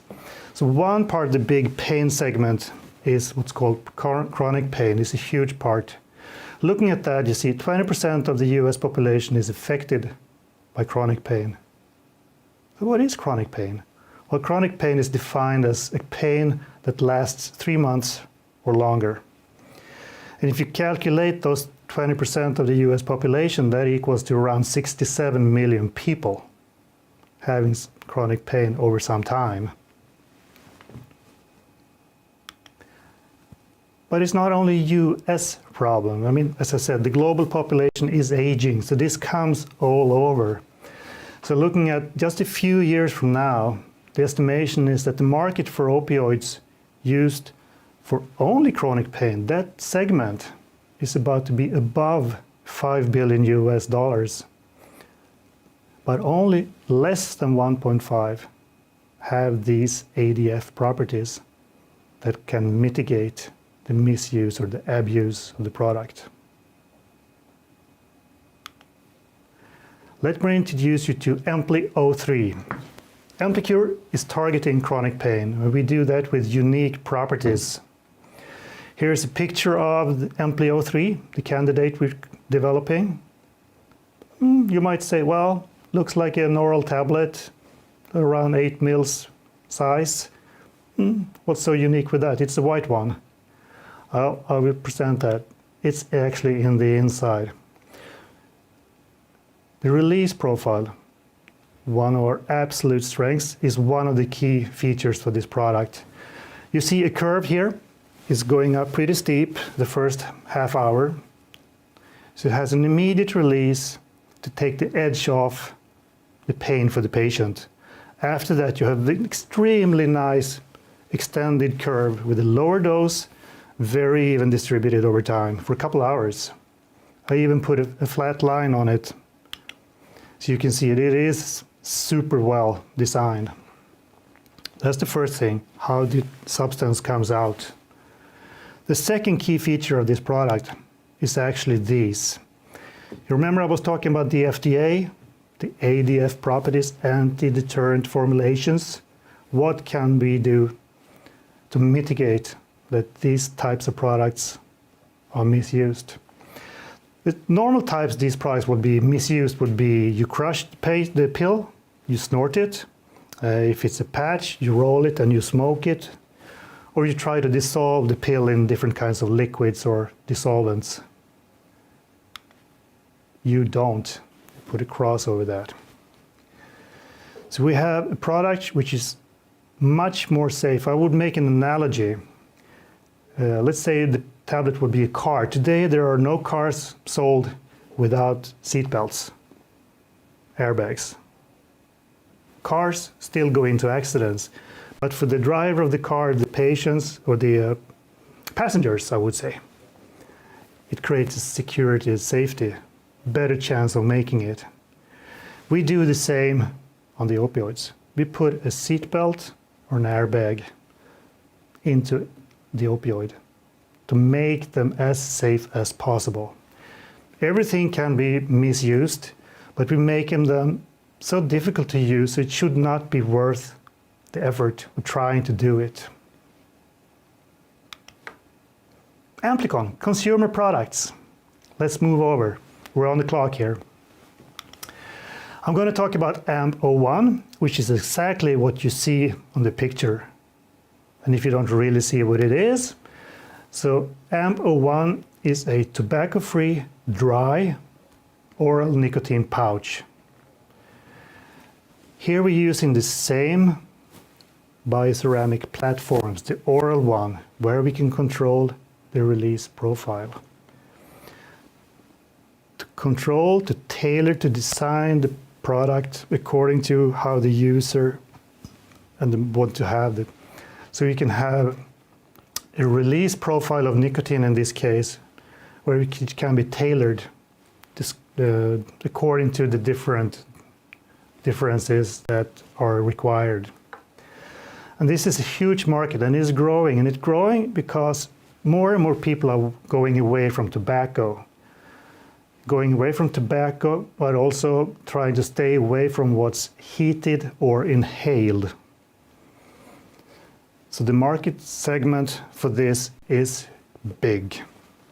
So in just a few years, we're coming into a market size of almost 11 billion US. And in the total nicotine size market, it's growing with more than 50% compound per year. Just to give you an overview of that. Emplicure, the chronic pain candidate. We're going into clinical trial. We have now going into the clinical documentation phase. There are tons of steps to be taken. Some of them are sequential, as you see. Some of them are concurrent and parallel. I'm not going to describe them all because that would take too much time. But we have had discussions with the Swedish MPA, and after the clinical trial, we're going to also go into the regulatory discussions with the FDA about the route forward. In terms of the AMP-01, we're developing it from what we did last year was a lot of focusing on the formulation of it and setting up external partners and expertise outside Emplicon. And today we are working on the actual release profile and finalizing the proof of concept and also product identity to be able to, together with partners, go into the pre-launch, the test launch, and with marketing and sales activities. However, developing good, innovative products, we still need to be able to capitalize on it. And that's even more important if you're going to make partnerships or license deals on it.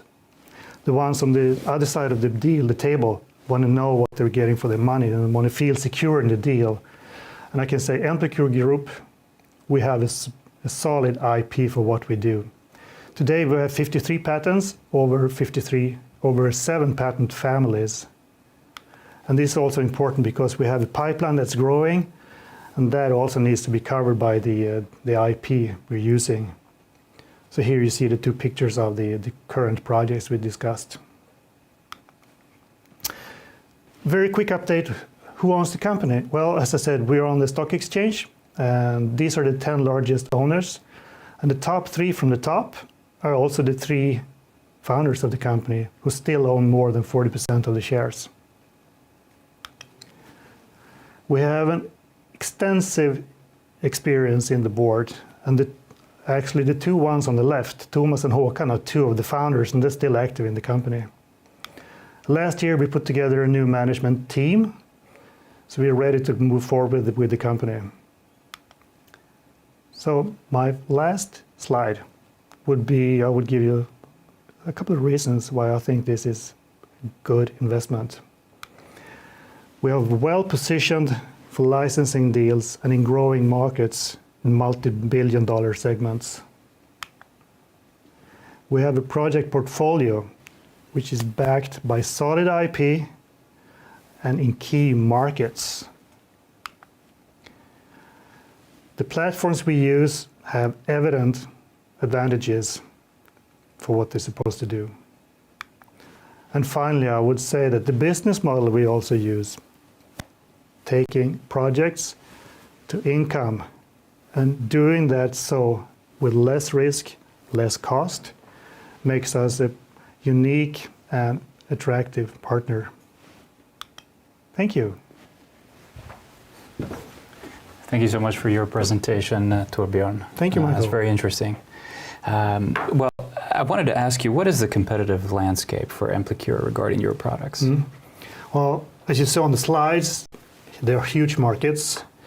There are a lot of competitors, but if you're looking at what we bring to the table, the release profile and the ADF properties in combination, I would say there is not so much actually. If you look at what's out in terms of ADF, it's very limited. So we have a strong position to enter these markets. You also mentioned partnerships. What are some of the challenges regarding partnering with other companies when it comes to dealing with the opioid treatment? If you could speak a little bit about that. Head on the nail. Well, opioids, as strong as they are also covered by a lot of regulations. And in the current world we're living in, you don't want to be shipping narcotics or opioids all over because it takes a lot of authorities, restrictions and improvements to be able to ship it. So when we chose the partner to the clinical trial, which is Quodian Sciences from the UK, we chose a partner that both will do the manufacturing for the clinical trial and also the actual trial itself to avoid shipping material too much across borders, but also because they're good at what they do. And but that was a challenge to find someone who's actually good enough, but still work with opioids. And finally, what is your? Are you optimistic about solving this pandemic, this epidemic, I should say? I think I would be putting myself too strong if I said we would be solving it. Sure. But we surely, I was going to say something, we would definitely have some means to make it better. Because as I said, putting a seatbelt on a car, putting a seatbelt on an opioid, and preferably that would be the golden standard. There shouldn't be any opioids without seatbelts. So we would do whatever we can from our side to mitigate the increase of it. Well, thank you so much for answering the questions, and thank you for your interesting presentation, and we wish you all the best with your upcoming work. Thank you, Michael. Thank you for having me here. Appreciate it.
Next presenting company is Targinta, and with us we have CEO Per Norlén. Welcome. Thank you. So Targinta is an oncology biotech company. We develop tumor targeting antibodies and ADCs for treatment of aggressive cancer. Targinta was founded on the discovery of a novel cancer target. And based on this, we have built a pipeline of first-in-class products. And based on that, we're now taking the company to public listing. So let me introduce you to Targinta.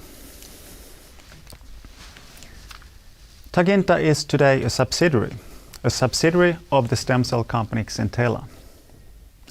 Xintela has taken the decision to spin off Targinta as an independent and self-financed company. And that will happen as soon as possible. And then after that we will take Targinta to public listing on First North Growth Market. So what's special about Targinta? Targinta is differentiated from most other companies by the in-house discovery of a novel cancer target, integrin alpha-10 beta-1. This cancer target is the basis for our pipeline, and the fact that it was discovered in-house has allowed us to generate an exceptional patent protection.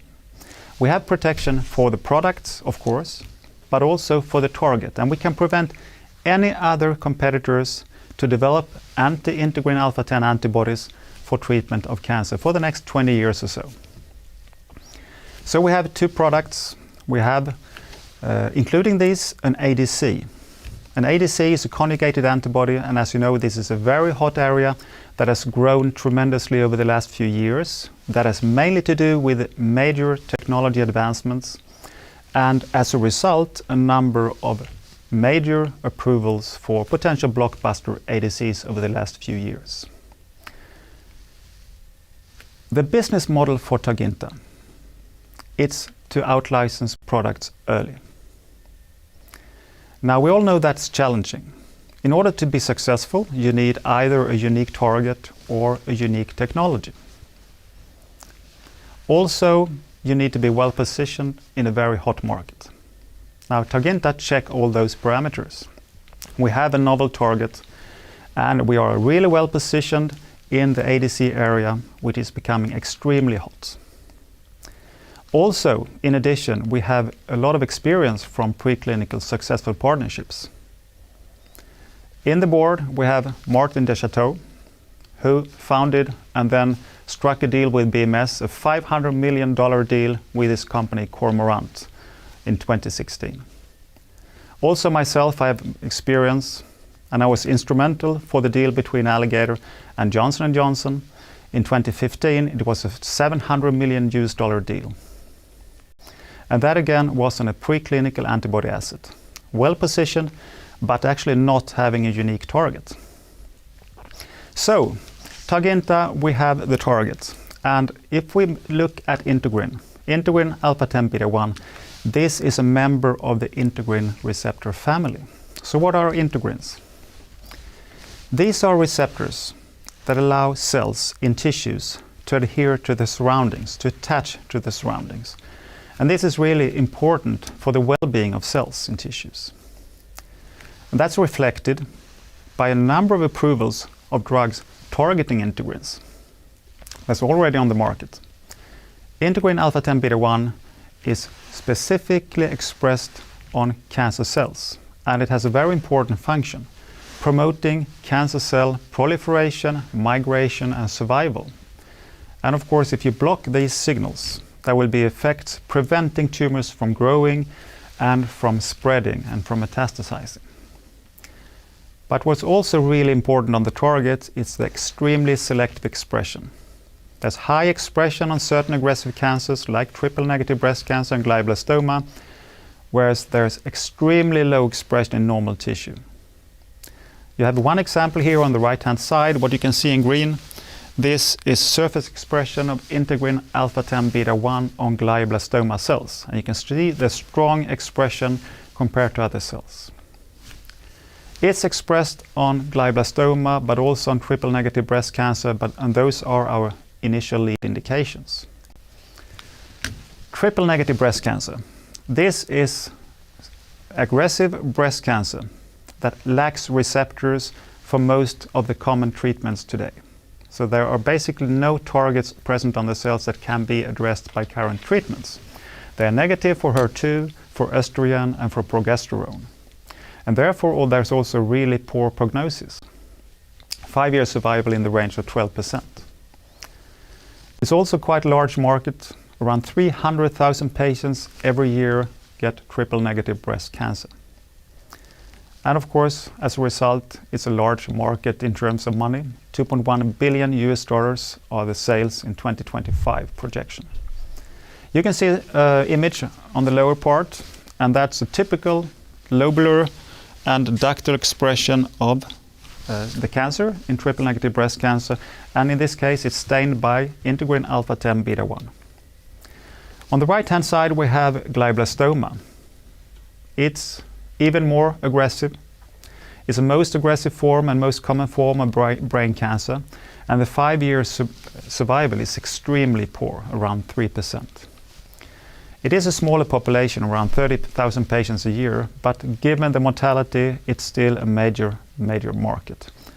And again, you can see the strong expression of integrin alpha-10 beta-1 in these cancers. And I should say that the target is expressed in other cancers, including pancreatic cancer, osteosarcoma, and melanoma. So our products. We have a pipeline, and the first product is Targ10. It's a function-blocking integrin alpha-10 antibody. We have selected a lead candidate. It was done in the autumn, and we are now preparing a preclinical data package to move this into preclinical development and towards the clinic. Almost in parallel, we are developing an ADC, a toxin-conjugated antibody. That's an antibody armed with an extremely powerful toxin. It's called TargXX, and that's because we haven't yet selected a lead, but in fact we will do so in the next few weeks. Let me start by addressing Targ10. Targ10 is a function-blocking anti-integrin alpha-10 antibody, and the effect is extremely selective on cancer cells expressing integrin alpha-10 on the surface. And the effect is to block proliferation and to block migration and tumor cell survival. And while doing so, we also get effect on tumor growth and on metastasis. We have demonstrated in vivo models that we can reduce tumor growth both in triple-negative breast cancer and in glioblastoma. On the right-hand side, you can see a beautiful example on a dramatic effect on tumor growth in glioblastoma. This is a mouse model, and if you start the tumor challenge, the gray line is the control antibody where the tumor take off and grow really quickly, and the blue line is a dramatically reduced tumor growth after treatment with an integrin alpha-10 antibody. In addition, we have now demonstrated that we can almost completely prevent metastasis using these antibodies. These data are not yet public and will be presented at the upcoming AACR meeting in April. So let's move to the conjugated antibody, TargXX. TargXX is an antibody-drug conjugate, or an ADC. We have today generated the leads, and we are in the final stage of selecting the right lead. We spent the last few years in evaluating different toxins and different linkers, and in the end we have, with the help of the partner, come up with the new generation technologies and a really great product. The product induced extremely selective cell death in tumors expressing integrin alpha-10 on the surface. And you can see one example on the right hand side. This is again an in vivo model where we treat the animals with integrin alpha-10 antibodies armed with a toxin, and as you can see on the right hand side, there's strong induction of cell death when we treat with an integrin alpha-10 specific ADC, but no effect whatsoever on cell death if we have a similar toxin carrying antibody but without targeting integrin alpha-10. We should remember that an ADC, it's an antibody that carries a toxin. So the antibody could be seen as a carrier, a device that allows us to take the toxin extremely specifically to its location where we want the effect. So as long as a toxin is bound to the antibody, it's inactive. And by that we can inject this construct into the circulation. It can travel through the body without making any damage. And once it binds to integrin alpha-10 beta-1 on cancer cells, it will be taken up and the toxin will be released specifically inside the cancer cell. And there it will kill the cell. So that's the new generation ADC technology. We have demonstrated also reduced tumor growth. We have shown that in glioblastoma, and we are now assessing a number of different tumor models, and we'll, based on this data, select a lead candidate before the end of Q1, which is within a few weeks. So let me summarize. We have a pipeline, and we have selected our first candidate, TARG-10. We selected the lead and we started preclinical development, and very soon we will also select the lead for our ADC, for our toxin conjugated antibody. Then we are now planning a spin-off of Targinta from the mother company, and that will be followed by a public listing on First North Growth Market. What will happen on the operations is that we will start manufacturing. We will initiate production of both these products, and that will be done in Q2. And that, of course, aims to generate material for future clinical trials that are set to take off in the second half of 2024. And to do so efficiently, we aim to find a partner in the preclinical stage in order to accelerate the products through clinical development and towards patients. Thank you so much. Thank you for your presentation. Who are your main competitors and how are you positioned in relation to them?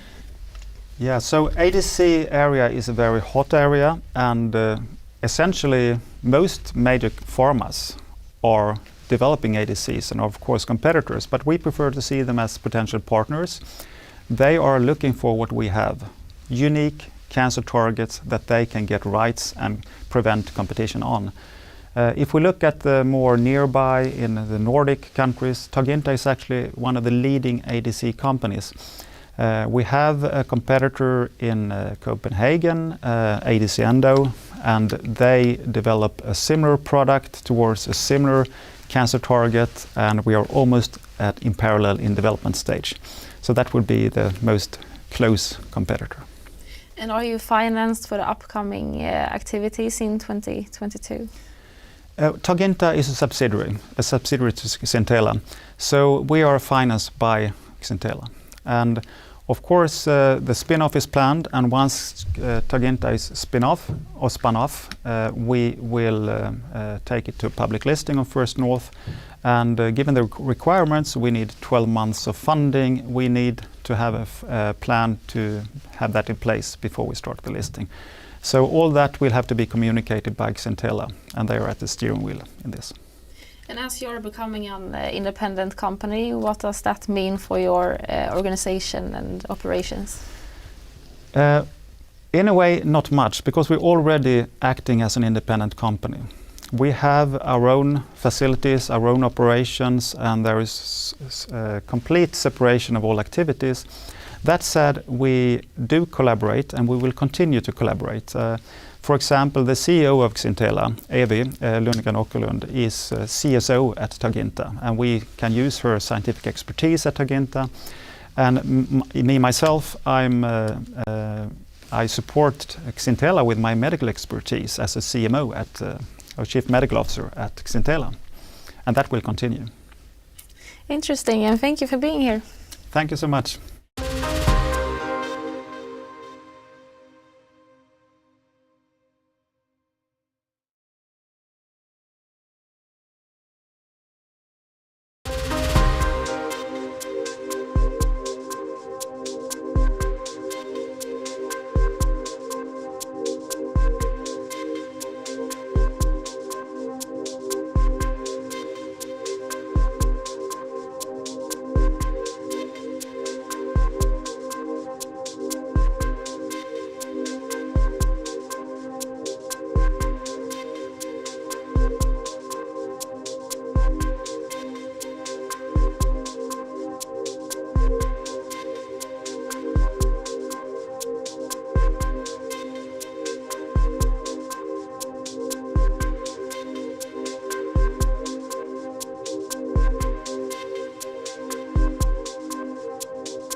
Next up in the program, we have Miris Holding, and here to present the company is CEO Camilla Sandberg.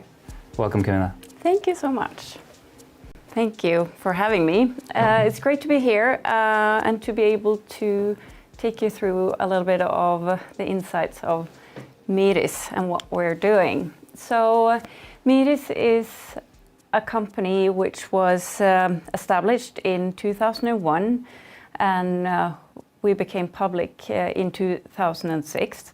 Our headquarters is in Uppsala, and we're 10 people now, 10 employees. Our main focus is all around the Miris human milk analyzer, which is basically an instrument to analyze the nutritional content in breast milk. The instrument was launched in 2006 and has been a medical device in Europe since then. And we even achieved FDA registration by the end of 2018. And I can also just quickly mention that this is the only human milk analyzer which is available for clinical use in the world.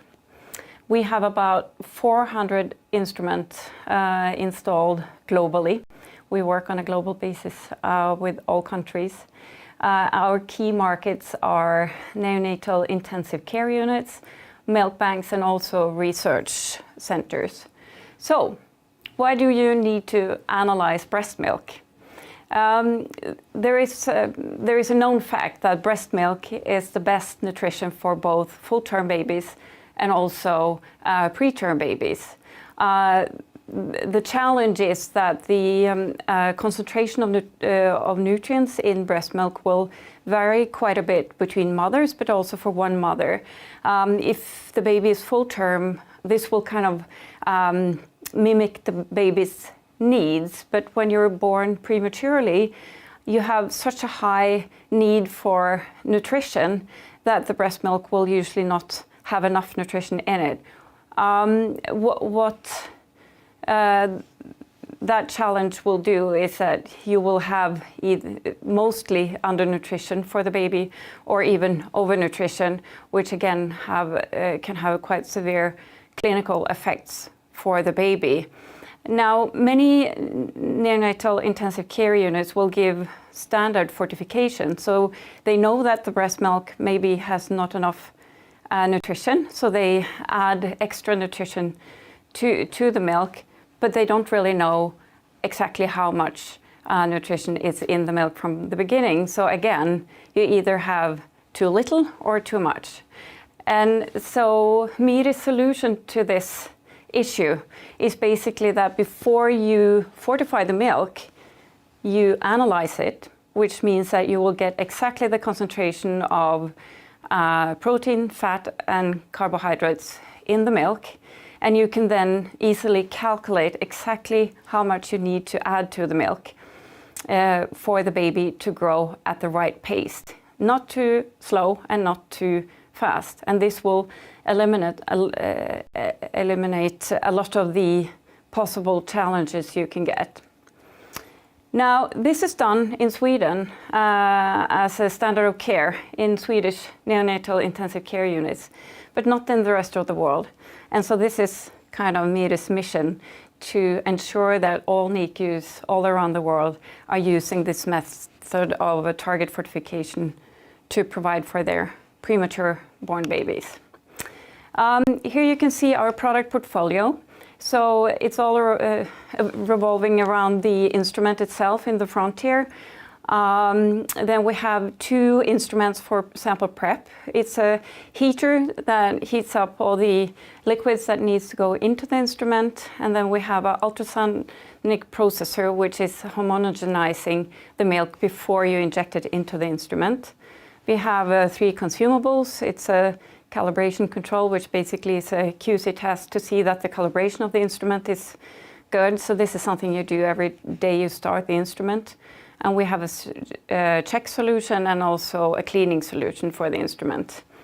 On top of this, we have, over the last years, developed different types of service agreements also to ensure that the customers have their the best service for their instruments. Now, I think it's important to explain a little bit about the lifetime of Miris. Since the company started in 2001, it actually started with an instrument for analysis of dairy milk, so a DMA, which was used in the field to measure nutritional content in dairy milk, basically. In 2006, when Miris launched the breast milk analyzer or human milk analyzer, it was based on a professor from Lund University who was working with premature babies and was very much interested in being able to look at the nutritional content. Before the Miris instrument, it was not possible to do that. You had to do chemical analysis, which is very cumbersome and not possible to put into a clinical setting, basically. So the company worked with both instruments for quite many years. In 2014, work started on updating the quality of the cuvette itself. And based on that work, it was possible for us then in the beginning of 2017 to start kind of a more process of commercializing the company in a little bit of a different way. So we have, over the last 5 years, worked really hard with understanding the market, building up the brand. So we are today seen as the experts when it comes to human milk analysis. We have a worldwide network. We have gone from selling instruments to actually becoming a real medtech company selling a clinical application, which is a big leap. We have optimized our product portfolio both to streamline it, to develop new consumables, and even to push the margins as much as we can to increase revenues. When we received the FDA approval end of 2018, first of all, it's the first instrument that has been approved in the US, and it opened up a very important market for Miris when it comes to commercializing the whole product line. And with the increased market knowledge, there is nobody above and nobody next to us in this field. And per today, we actually don't have any competitors. This can change, but today we don't have any competitors. So based on all this knowledge we have accomplished over the last 5 years, we last year launched kind of a next step, strategical steps that we wanted to take, and which we have worked on since then. And this is based on all the knowledge we have gathered. We have come to the conclusion that we need to do a next generation of the instrument. The technology in the instrument today, it works, but it's quite old. And at some point we need to expect to have competitors, and we need to have a technology that can compete with others of technologies that comes out today. In this update of next generation of an instrument, we even need to be able to build in a new business model. And I'll talk a little bit more about that on the next slide. We want to broaden the product portfolio. So we have the instrument, the analysis itself. Next step would be most likely to look at how can we come into the area of doing the actual calculation. When you have your results from the instrument, how do you calculate in an easy way what to actually add to the milk to get the right target fortification? With becoming a medtech company, we need to follow all regulatory and quality rules and regulations. So we're updating with the ISO 13385 and also the technical files to follow all regulatory demands. And with all this, we need to strengthen our organization, obviously. Very quickly, a little bit about the business model, and this is quite important. Today we have a market size that we see as around 3 to 4 billion Swedish krona, and this is based on a 5-year cycle where the instrument itself is quite expensive, but then the consumables are low cost, so cost per analysis is quite low. This makes it a little bit harder to get into the hospitals because it's capital equipment. Budgeting takes up to 1 to 2 years to get the budget for the instrument. But then you have the instrument, the cost is really low, so that's good for the customer in a way. The problem for us is that we want more revenue on each customer to ensure that we have a bigger return. And this is something we want to build in with the next instrument, so that the instrument itself don't need to be so expensive. We want to focus on the revenue per analysis. So each analysis will have a higher cost for the customer. Now, this is quite a common way of building your business model when it comes to different types of analysis. So it's something that the hospitals are used to seeing, and it's more kind of for us to be able to build it in the next instrument so that we can grow in the right way. And this also means that our market size will almost triple when we are able to move into this new business model. All right, so just a little bit of where we are, where we're moving forward. What we're seeing, so as I said earlier, Sweden is the only country in the world where target fortification and analysis then is standard of care. And we're trying to convince the rest of the world of the same thing. And this is something that is not done in a year or 2 or 3. It's taking a long time, but at the same time, we see movement in the market, and it's great to see how the market is now starting to respond.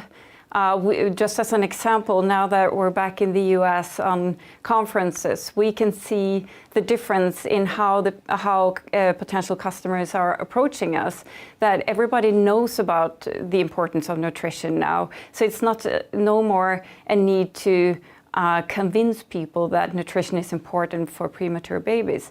Now it's more a matter of how do I get it into my clinic? How does it work in the clinic? Because that's not easy when you don't have this process in the clinic from the beginning. But still, we see a lot of movement. For example, we sell more instruments. So about 10 clinical studies is ongoing at neonatal intensive care units in the US. And even if it takes a long time for the studies to be published, on the way, our customers, some of them have already started to talk about their results at conferences. And this is the best marketing we can get when our customers are really showing the results they're getting and that they're having positive results. In addition to that, we see a rippling effect in the market, especially in the US, that when you have one hospital in an area that implement our instrument, their neighbors will start talking to us and asking for quotes, etc. And again, it's peers talking to peers, which is also great marketing for us.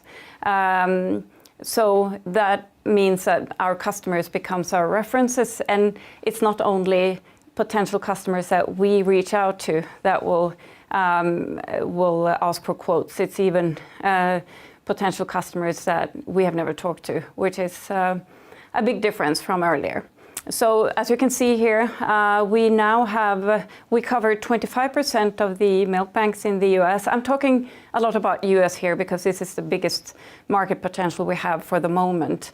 We cover almost 6% of the high-level NICUs in the US, and it's about 700 NICUs that would need our instruments. So we have a long way to go, but it's a good start at least.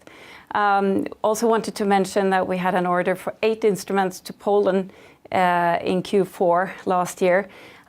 So almost all milk banks in Poland have our instrument now. And it's looked at as the golden standard for all milk banks in Poland. A few numbers from last year. We had our best annual sales of all time for Miris, and even the best quarter, Q4 last year, which is really amazing, and we're very excited about this. And again, it reflects what we talked about for a while, that we see changes. And this is in the midst of COVID-19, which is obviously affecting our customers, the hospitals, quite a bit. So we see this as a big achievement. The sales increase was 41%. The number of instruments delivered, was 74% up. Sales increase was 41%. In consumables, we increased with 36%, and the gross margin is also a new record, 72% for the product portfolio. We also did a rights issue last year, which was oversubscribed, ended at 33.4 million Swedish krona before issue costs. Thank you so much for your presentation, Camilla. Very interesting. I'd like to latch on to your last slide there when you talk about your strong sales performance. Could you talk a little bit about your sales strategy and how do you keep up with the momentum going forward? Absolutely. So we will continue our work as we've done for a while, now much more on the ground since we're out. Since we're able to start traveling again. But it's all about education. It's about meeting potential customers. It's about having seminars. It's about social media and making our statement out there. I think since this is a new clinical process for most NICUs, it's very important to educate and to explain how this can be done in an easy way. And we have an extremely competent team that know how to talk to a clinical audience, basically, which makes a huge difference. And we will continue this, and obviously also we have quite a lot of distributors that we're working with also. But at the same time as we're building the market ourselves, we're ensuring that whatever our customers are performing, we can get that out there as well, because that's kind of the best marketing we can get. Sure. Well, I also wanted to ask you about the competitive landscape. You mentioned that you currently don't have any competitors, but you may see a shift in the landscape soon. How are you preparing for that? Yeah, so I think developing the next generation is really the biggest form of preparation we can do for that, because I mean, really, we don't have any competitors today. There are a few instruments that are used for dairy milk analysis that some places are using for their breast milk analysis, but that's basically not allowed to do in a clinical setting. So I think the best thing we can do is preparing by to oversee that we actually get a technology in place that can compete with any other technology that is developed today, basically. Absolutely. Well, thank you so much for answering the questions and for your presentation, and we wish you all the best. Thank you so much. Thank you.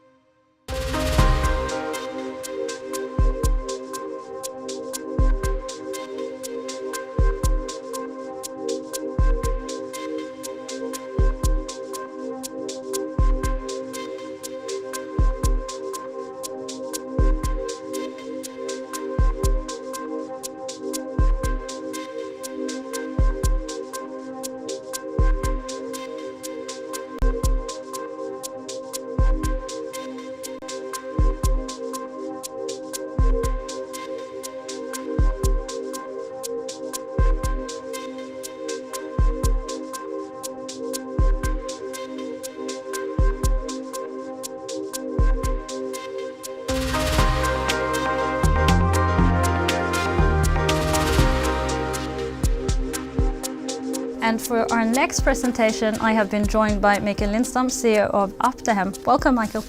Thank you so much. Well, as said, I'm Michael Lindstam and I'm the CEO of Aptahem. Today I'm going to go through a little where we are right now with the company, and for you newcomers, give you a brief introduction to us, of course, and then an outlook where we are actually heading forwards. So if we look at Aptahem, our mission is to develop innovative aptamer-based drugs focused on life-threatening diseases that have a high unmet medical need, and that is very key when it comes to the indication we're working on. Apta1 is our lead candidate, and we are developing towards a critical care drug designed to prevent the damage of organs and tissues that may happen in sepsis or septic shock. And you will soon see that this is not a fun sickness. Well, I just mentioned aptamers in development, and aptamers and aptamers themselves have been opened up for new treatments. And what kind of treatments can we think about then? Well, it's treatments that hadn't been possible before, and that is in the nature of aptamers when you build them. And you have a target and you build bit by bit, just like Lego, like you see on the right side. And those bits and pieces are actually real DNA or RNA fragments, just like the Lego pieces. And then they can hit the target, as an example in the right down side, where we then build the aptamer around that we have. And the uniqueness of these aptamers is their ability to create totally new pharmaceuticals on very complex targets. And before I'm reading inside here, has not been possible before. That's what I'm going to say. And that's the strength of aptamers. But piece, so you can really tailor around the target. And that's the big advantage of aptamers. They also give high affinity, of course, perfect fit to the target, and they're very specific on the target. And a nice thing to notice about aptamers in general is that they have low or no immunogenicity. And that is important because then by their nature we can avoid a lot of side effects. And just an example to the size of Apta1 you see on the lower left, and an antibody. An antibody is a very popular drug to treat different sicknesses with, and you see the size of it, you see the complexity of it compared to Apta1. And here you can realize yourself that Apta1 have reached a target somewhere which an antibody perhaps wouldn't do. So that's a big strength. How about where we are right now with Apta1, our lead candidate? Well, we just finished a GMP manufacturing program, and GMP is on its way to Sweden to our CDMO, Recipharm, that will focus on formulate and package this into the vials used for clinical development. The GLP toxicology is still waiting for the final reports. We have seen preliminary that there's no side effects or any problems, but we need to have it finalized. It's important for the regulators, of course. We put a lot of effect on the clinical phase 1 study, and we do a lot of preparations on that. And we also have signed a startup agreement with a Dutch clinical CRO called CHDR. And by doing that, we secured a time slot this year to run the clinic, and also to enable the finalizing parts of the study protocol. And it's quite elaborate, but they are very skilled, and the team, my side, they have come very far. So I hope soon to report a finalized agreement on that side. Well, we are also growing the team, and I just mentioned the team, and we have a lot of very, very good competencies into the company of late. And that's a normal expanding,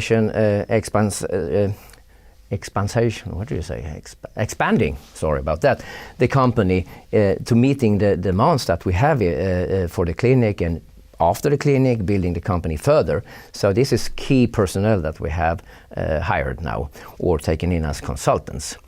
We do also a lot of preparation for the regulatory. I was just talking about that some minute ago, and that's very important to get all the facts, results, and demands from the regulatories in from our studies, because there are enormous amount of information and results that we have, and packaged us in a understandable package, and that's what the new team are working on very much.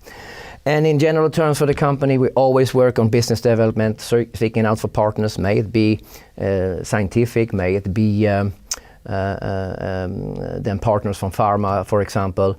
And we also focus very much now to concluding our scientific results together with the collaborators in science that we had and our own results into manuscripts to go out to high impact publications. That's a lot of work on that side, and I hope to soon report the outcome from this. But it takes time. So in the bottom it says we are steaming towards clinical studies, and that's what we are doing. Well, why are we doing this steaming towards clinical? Yes, there is a problem. I just mentioned it. Unmet need, there's no real treatment for sepsis, and here we see 40% in Europe die from getting sepsis or septic shock. That's an enormous amount of people, and it has a lot of burden on society. You can see here 30 billion euros every year struck the society, and that's of course the personal suffering, families, work comrades and so forth. And sepsis is an evil syndrome or condition, and it's sometimes called the silent killer because it's tough to put the finger on what it is, and when it happens very fast. And when it happens from an infection when the body can't really control the infection, it go haywire, the whole body's immune system, and then you have an effect on vital organs, and when they start to fail, you risk dying or getting severely handicapped for the future. Anyway, as you see on the lower left, sepsis causes more deaths than breast cancer, prostate cancer and AIDS combined. That's not a small figure actually. So with Aptahem we have a solution to the problem. And here's the solution, Aptahem. It's a multifunctional drug candidate with a fantastic mechanism of action. And we focus on that on treating sepsis or septic shock. And what's so special with Aptahem? Well, it has a unique interaction with thrombin, is a coagulation factor 2. Thrombin is the first responder during an inflammatory response in the body. That comes first on spot and trigger the body to do something about it. But by blocking just a small part, as you see on the left side here, the heparin binding site with Aptahem, you reach a very specific modulation or inhibition of the process that otherwise would be pushed, as you see the mechanism here from the neutrophil and platelets and into activation. We stop this possibility for occurring, and instead we get a reverse reaction or effect at least from an antithrombotic and an anti-inflammatory response. So that's kind of the basic key of Aptahem, and Aptahem only binds into this part. Other antithrombotic drugs bind into other places, and that will also initiate some side effects sometimes, like bleeding disorders and other things. We have not yet seen this from Aptahem. So we have a solution to the problem. What's our value proposition? I just mentioned a few things of them before. It's a multimodal mechanism. It does many things by going into this specific narrow part on the target. And it's a novel mechanism. It's a first-in-class mechanism, what we can see today. And the whole deal is to protect vital organs, otherwise the patient risks to die. And we have a fast-acting drug. It will be an IV, and this IV administration goes straight out into the system where it's needed. And we also worked a lot with upscaling and manufacturing of the drug candidate, and we are going step by step all the time, and I will mention some of it in a while here, but that's a very important part for us, and you should remember that we have done better and better each time. It's also safe and tolerable, where we can see for our toxin safety studies. And what's most important, at least for the pharma industry partners that you see on the lower right, is patented technology. Without that, we don't have exclusivity. And we're also talking here about stakeholders. Pharma industry partners are stakeholders, as well as ICU physicians. They stand there at the trauma unit, they need a drug to treat someone, and sometimes they don't have anything at hand and they can just see the patient die in front of their eyes. It's awful. And we hope to add something for them to do better for those patients. And for society, I just mentioned 30 billion, and here we see we can make a quite big reduction on this field. So there's a lot of benefits and a lot of stakeholders here to have a potential benefit of Aptahem. So, money, yes, it's needed. and because society and the pharma stakeholders here would like to make money on this if they invest in it. So can they make any money? Yes. This is a study from 2020 that shows how many people get struck by sepsis in Europe, US and Japan. So if you focus on the lower part, tabula, you see here we have very moderately put together a tentative cost for each patient. And when we calculate, we see we have a multi-billion euro or dollar situation here for a market. And please notice in the lower tabula, the mid section about immunomodulatory drugs. You see 1/3 in Europe, 1/10 in US, and 1/4 in Japan. So they're still not fully covering, and this is just a process going on in the world. But estimates show us for 2026, we can see a 50% increase in just this field of type of drugs. So it looks good, and maybe Aptahem can be part of increasing it even further. We will see. So this one have a battery that works. Yes, and I talked about exclusivity. We have patent. We have 2 patent families. One is for the free Aptamers, and then we have one from Aptahem to protect its use, the therapeutic use, and how you can apply it. And as you see here, patent family 1 is already fully granted, and we start to get granted states also for patent family 2. And if you look up there, Apta1, Apta2, Apta3, we see that we have now concluded the preclinical and safety in talks, and we focus totally on that. We need to focus that, get it into the clinic and do that. And then perhaps we can look at these other assets as well. We have tickled Apta2 a little, hence we put it inflammation, but at the moment, that is kind of silent for us. It's very interesting, but it's silent anyway. Moving on, we haven't done everything ourselves, and of later the years, we have come into a situation where we could actually interest academic partners, which we have done. And here are 3 of them that we're working with. I will not go in too much about what we do with them, but they have actually contributed in very vital terms for the company to unsolve a lot of mysteries that we had in front of us, and it's been very, very important for us. And especially Örebro, that was part of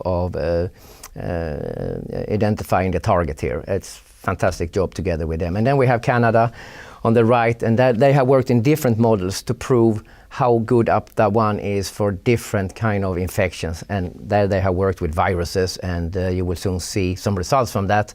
And it shows that Aptahem doesn't really care what type of infection it is. It cares about the effects that the infection creates, which is a fantastic feature and more or less ideal for a septic condition, of course, as we can see it. Anyway, so if we move on, if this wants to move on, I just want to show you the complexity of a hemostasis system here. And it's very, very complex, and a lot of things can go wrong and happen there, and body have an ability to react.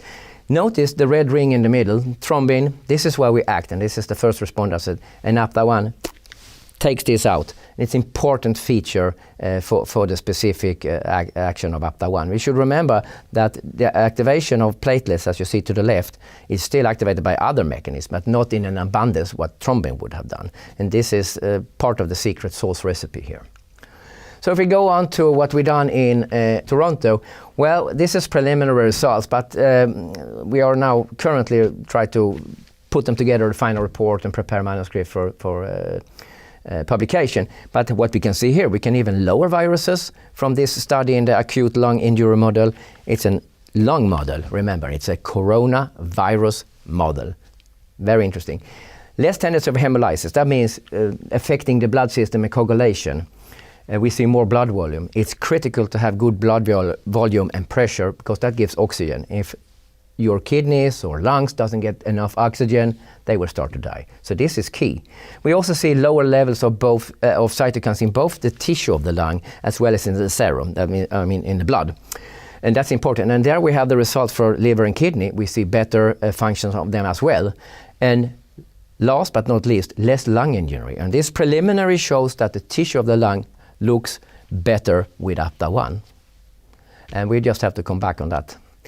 So the team behind the company, not everyone, but there are some new key players in the company. Fantastic team to work with. Makes every day fantastic, joyful time to move this project forwards. And then we go to the last slide before we will round off fully here. This is an outlook what's happening here now. And look to the left. We prepare now for phase 1. This is big effort. Partnering all the time and scientific presence. That means we're looking at publications, collaboration scientifically, and also looking out for key opinion leaders to support our mission towards market with this fantastic candidate. And also have a look at the graph there. It's just tentative what we are doing now, but we hope to inject later this year our first healthy individuals. And the big deal boxes there are kind of an inflection points where usually you can trigger a bit more interest when you finalize a study, and that's what we are pushing extra at that point. But we push all the time to find solutions here. And by that, I say thank you so much for the attention. Thank you, Mikael, for that presentation. I would like to ask you what benefits Aptahem has as an emergency treatment for sepsis compared to antibiotics. Well, antibiotics is against the bacteria, and we focus to what happens after the infection, as we can see today at least, and the effects if something goes wrong by an infection and the body loses the control. This is where we can see we come in. I wouldn't say we're a competitor to antibiotics, but in the present world we live in, we see a lot of problems with antibiotics. They may not work or something like that. So I think we are on a good way with this candidate, and when they treat people, sepsis is about 60% that get bacteria. The rest is either virus or either fungi or something else that triggers it. So antibiotics doesn't help all the time against sepsis. And that means that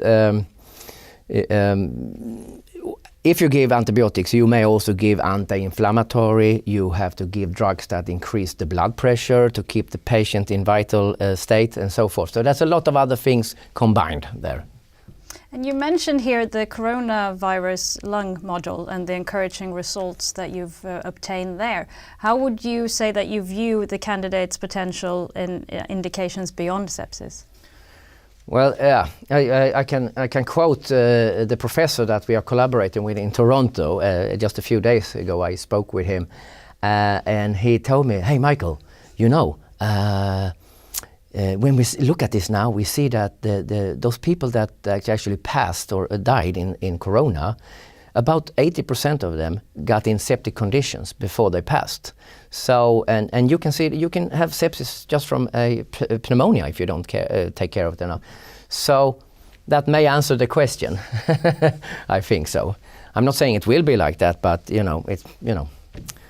it could be. And then finally, you are heading towards clinical studies. What work remains to be done before you can start? Well, as I just said here in the presentation, we are now focusing a lot of putting together the regulatory package. It's a lot of things to do. And of course, we also have massive preclinical results that need to be packaged in the right way to write the investigation brochure, as you say, where you describe the candidate and through toxic and results, what it's doing. And so that's a lot of things to be done. And of course, we are now also looking at packaging the drug. It's come quite a bit on the way, and now the GMP production are on its way to Recipharm in Stockholm to take care of that. So that needs to be packaged. We need to seal the study protocol, the rationale for that one, and it's underway all the time. And then we move forwards with the regulators and talk to them, of course. So, but that's quite some job to perform still. I mean, but we're positive, and we're sticking to the timeline as we see it. So yeah, happy smiles so far. Well, we look forward to hearing more from you during the year then, and thank you for coming. Okay, thank you so much.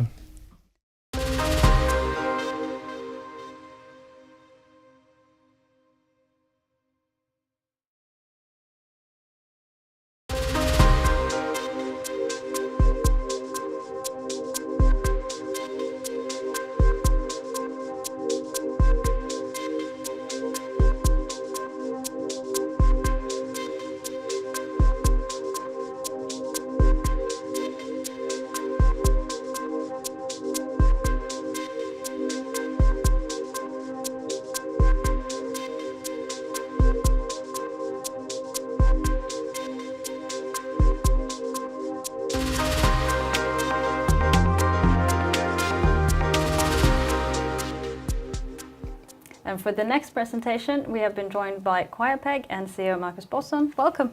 Thank you very much. My name is Marcus Bosson. I'm the CEO and co-founder of QuiaPEG Pharmaceuticals, a biotech company located in Uppsala. We have developed a proprietary drug delivery platform for releasable pegylation, and it's one of the very few technologies available on the global market. Last year, we wrapped up a successful scale-up of a synthesis of our platform, which we call UniCleaver, and that's a true game changer, and I will get back to that later. We have established proof of concept in 2 projects, both with blockbuster potential, and we have a broad and growing patent portfolio with key patents recently approved in the European Union and the United States.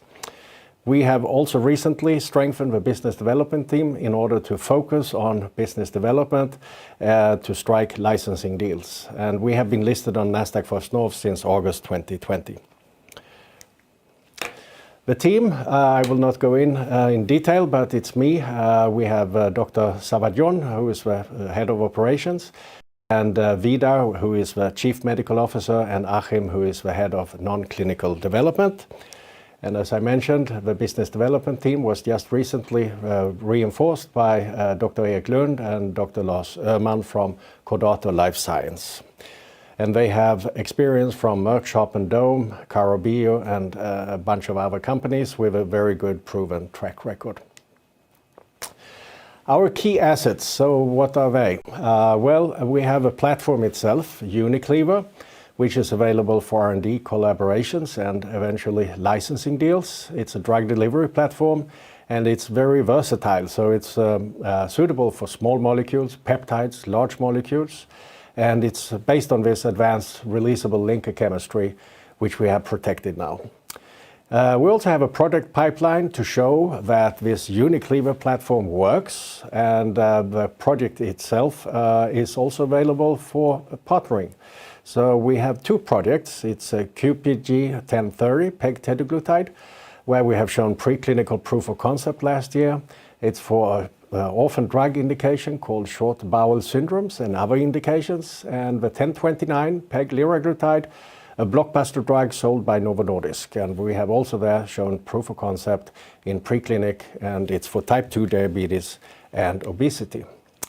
So what is the UniCleaver platform doing, and how does it work? Well, it's universal. It's releasable by our enzymes or pH. pH, we have all the same, 7.4, so it's very predictable release. It's efficient. It's a complete release of original drug. It's also modified. We can modify the release time from hours to weeks. Eventually, this leads to fewer doses, and it's good for the patients and a low-cost society. And if you look at the picture down below, you can see the UniCleaver in the middle. You have to the left PEG and to the right drug. And when it's coupled like this, it's a prodrug. That means it's biologically inactive. And then when it's injected into the bloodstream, it will eventually release the active drug, which then becomes biologically active. And the PEG and the linker, those are cleared through the systems, the kidneys and the liver. And it's a broad range of applications here. It's for novel peptide development programs or small molecules and biologics to achieve a better dosing regimen. It's also enabling the druggability of biomolecules, where you might see a good biological effect, but challenging PK data.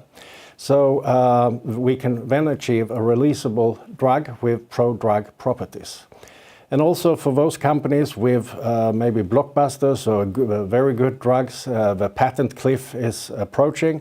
So they could apply our UniCleaver platform in order to bring new life in an old drug and also get an improvement of existing drug from once daily injection to maybe once weekly or once monthly injection. And then we can also apply for a new patent. If we look at the competitive field for our technology, it's a handful, I usually say. And if we look at this list of companies, Ascendis, Nektar, and well-established companies in this field. However, they don't sell any licenses according to our sources, and when it comes to the fourth one on that list, Armonix, that's a different method for achieving the same thing of a releasable drug. And that was just announced in January this year that Sanofi would acquire the company and pay up to, or pay $1.25 billion for the Extend technology. It's located in California. And Prolight, that's a privately held small company, non-listed. And as far as I know, they are more focused on hydrogels. So we are quite unique in this field of drug delivery platform. So let me go into a little bit of the projects we have. Pegylated tetraglutide, or the pegylation of GLP-2. The existing drug, it's called Gattex or Revestive. It's marketed by Takeda. It's for short bowel syndrome. It's an orphan drug indication. It's a very, very nasty disease to have this short bowel syndrome. So this is the only drug on the market, tetraglutide. It's with daily injections, a very cumbersome preparation before injection.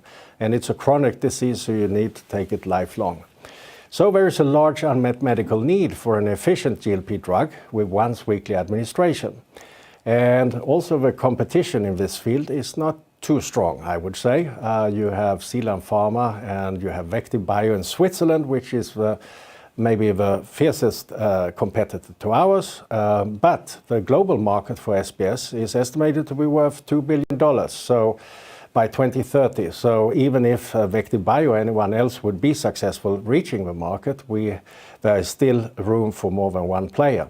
So we are quite optimistic about this project. And we have shown some very encouraging data in the preclinic. For instance, we have shown it's a prodrug, and as you can see, the blue curve, it's tetraglutide. As expected, it looks like this, and the 1030, our pegylated tetraglutide, it's down there in green. That means it's biologically inactive. Also, we have done a proof of concept study, and it's basically you pull out the small intestine from an animal, and after a week's administration, and you look at weight and length. And we have done different doses, and as you can see, we have also compared to tetraglutide and the apraglutide, which is our competitor in Switzerland.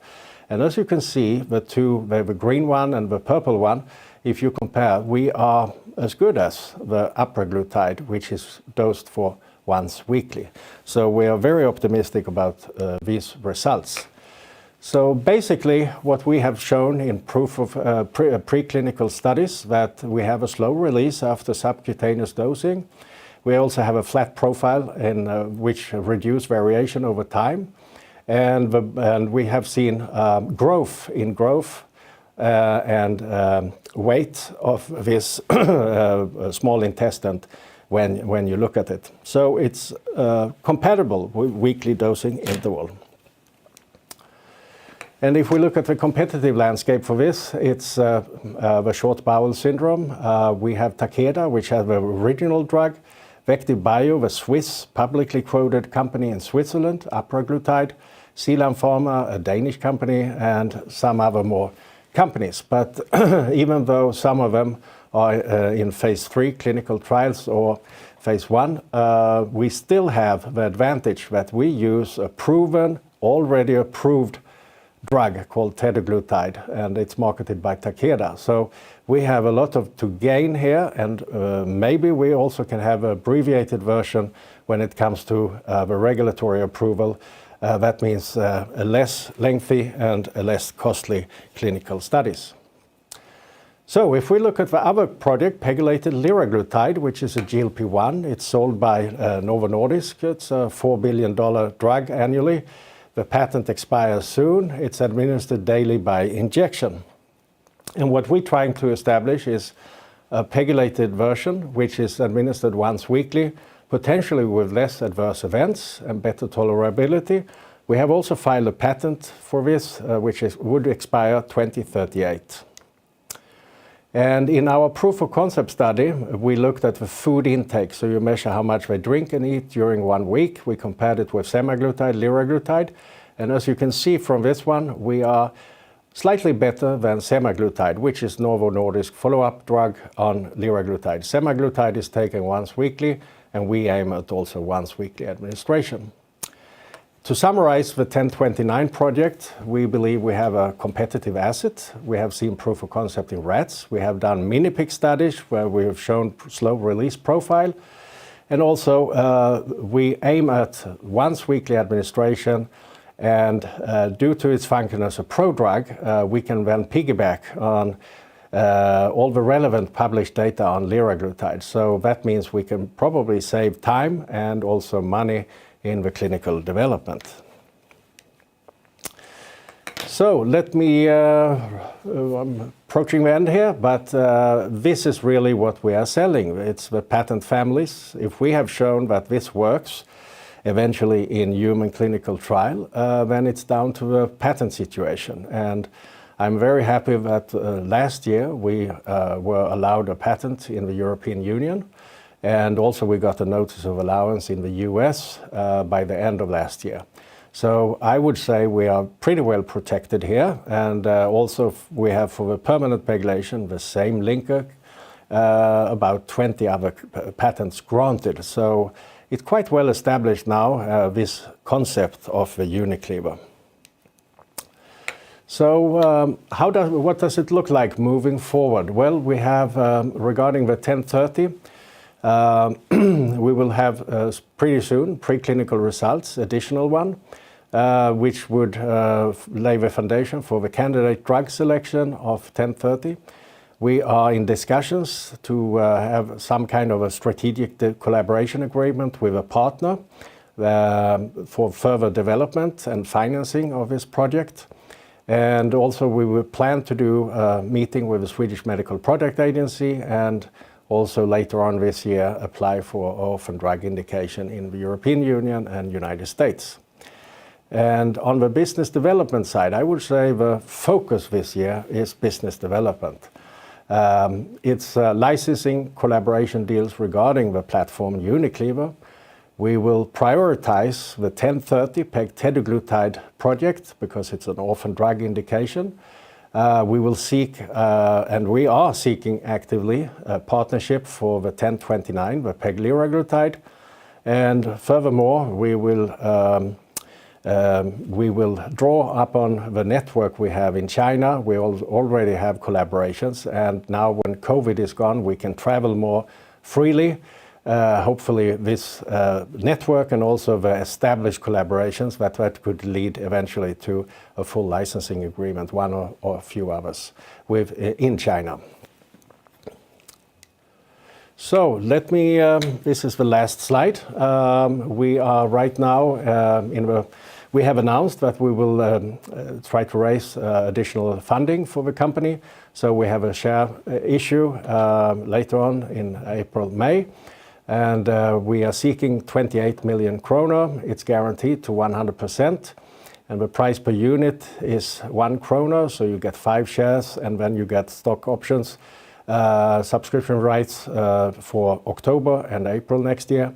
And also the management, the board, and other major owners, they have subscribed for 3 million kronor, and subscription period will be 20th of April to May 4th.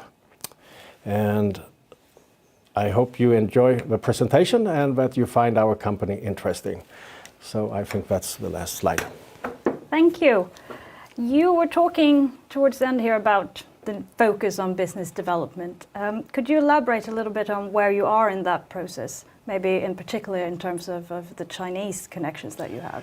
Yes, we have a good network in China, and we have a few collaborations since before. And we have, unfortunately, we have not been able to travel to China due to the COVID, but still we have those connections and collaborations. And I hope we can, we have also gained a few new interesting parties. So I hope we can get something out of it during this year.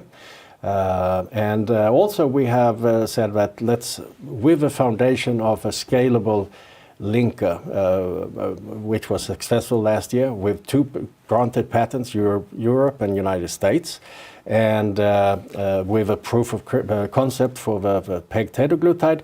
So let's focus on business development and also Europe and United States. So that's why we have this. We have hired this Dr. Erik Lund and Lars Öhman to do it in a more systematic and forced way, so to speak. So hopefully during this year we will be able to close, I hope, 1 or more collaborations. Yeah.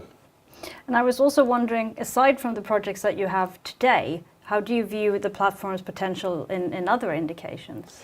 Well, that's the good thing about QuiaPEG. If you have a drug delivery platform, you know, you can slice it in different, a lot of ways. And so that means we have a platform itself, which we could out-license to any drug company in need of that kind of technology. And then we have our own projects, where we might be able to get more money out of such a deal. So it's upfront and the milestone payments, royalties, and the further you develop it yourself, the more you get in royalties, for instance, or milestone payments and upfront. So it's a trade-off, how much resources we have, but because, or thanks to, it's already approved drugs, liraglutide and tetraglutide, we know that the drug works. So the question is more, can we get the combination to work in a way that we can go from once daily to once weekly?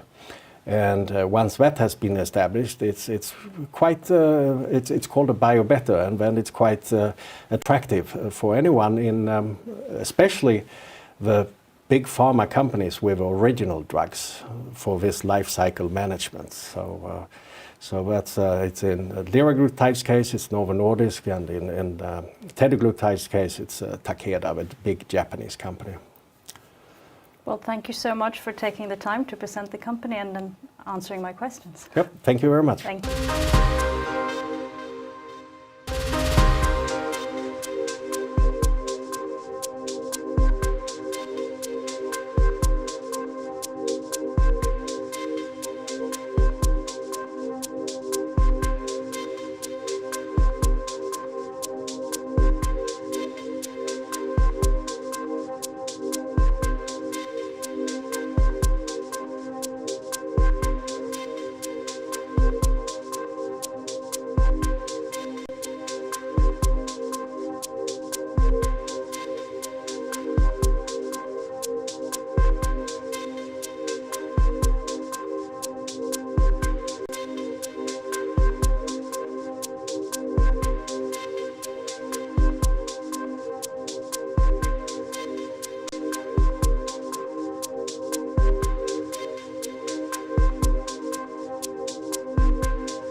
presenting company is Idogen with CEO Anders Karlsson.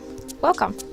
Thank you, Olivia. I will today give you a brief update on the status in Idogen and our development projects within Targinta cell therapies.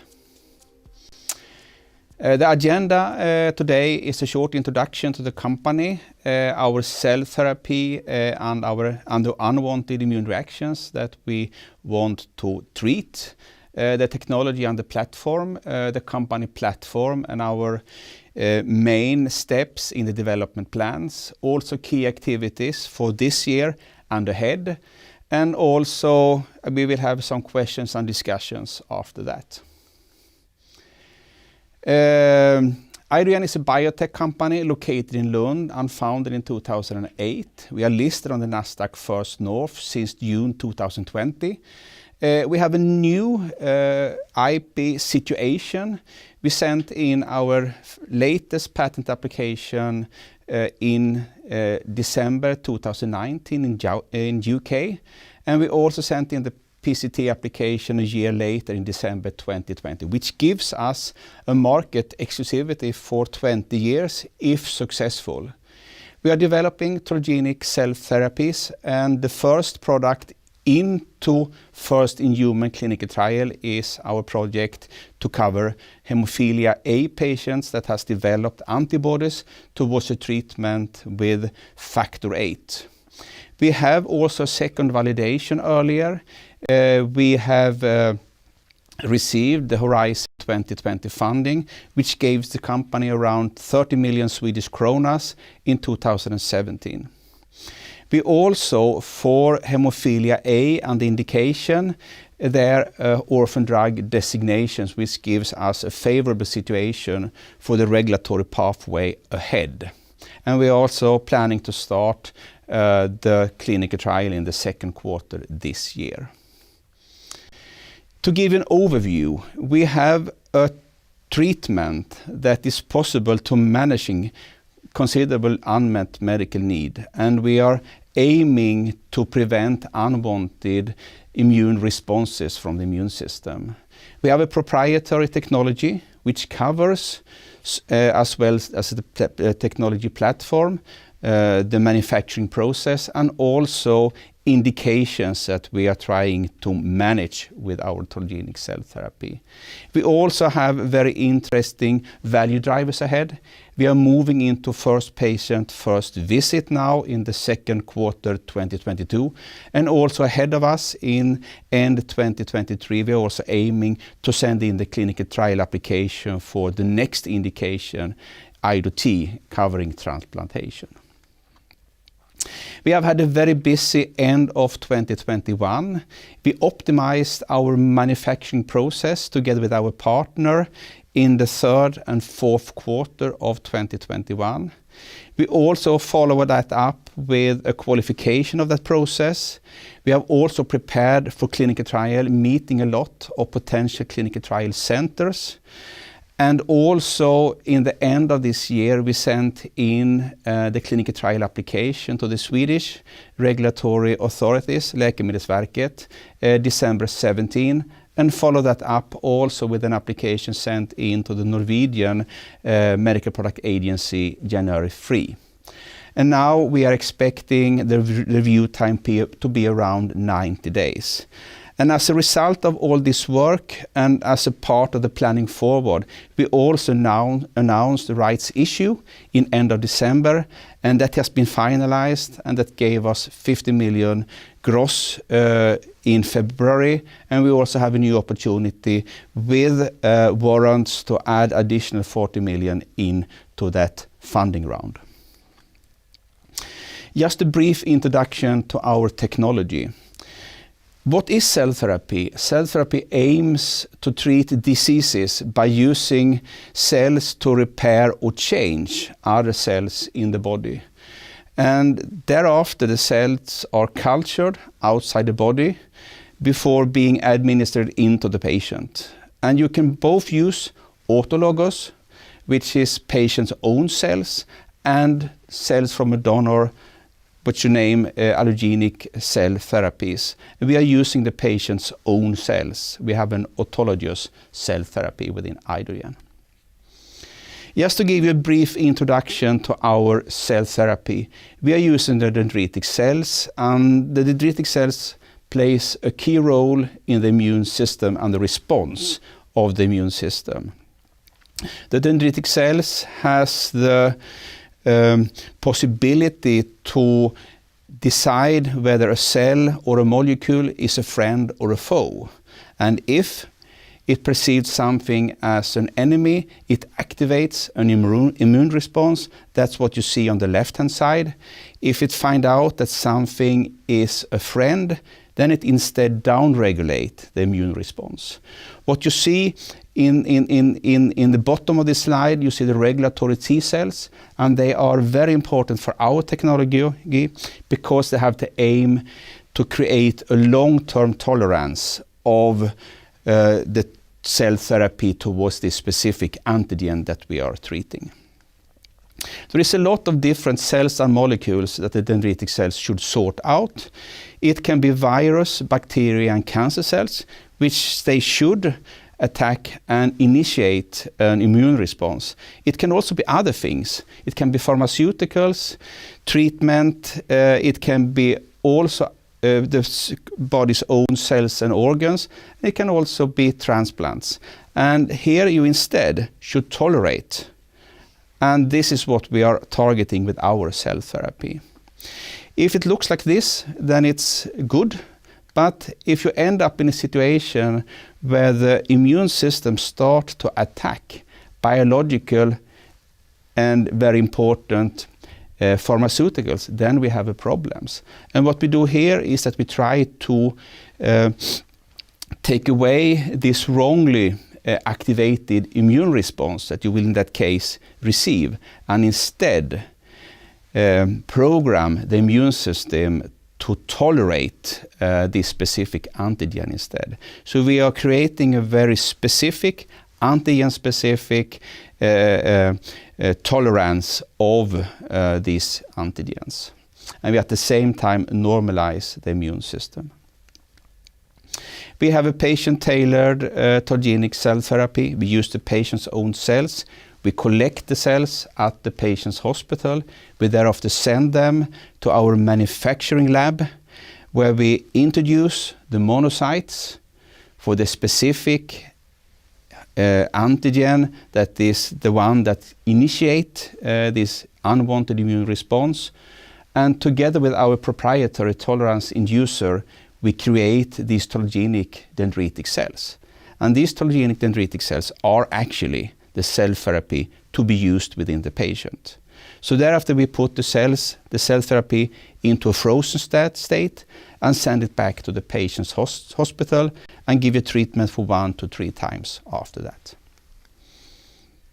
We took a very important decision in end 2019, where we decided to, instead of manufacture our own cell therapy in our own lab, we instead used a very experienced and world-leading manufacturer of cell therapy, and has done this process from moving our innovation into a GMP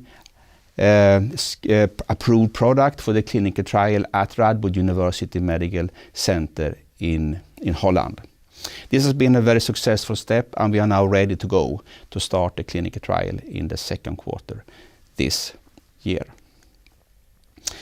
If we summarize the different unwanted immune response that we can manage with our technology, we first have the anti-drug antibodies, where the body reacts towards biological drugs and hampers their effect. We also have transplant rejections, patients that today needs a lifelong treatment with immunosuppressants. Then you could instead manage the unwanted immune reaction towards the organ with our cell therapy. And we also have the big group of autoimmune diseases. And in general, the technology platform aims to stop these unwanted immune reactions towards all these 3 different situations, conditions, or diseases.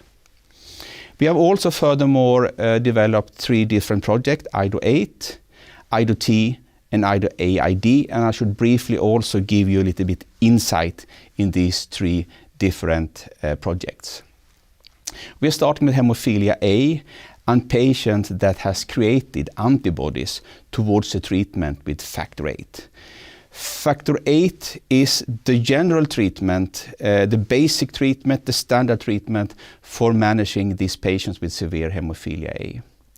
But in around 25 to 30% of these patients, the immune system attacks and makes and destroys the effect of the factor VIII treatment by antibodies. And the standard care for these patients is to give increasing doses of factor VIII treatment, and in that way, over 6 months up to 3 years, create a tolerance towards this treatment.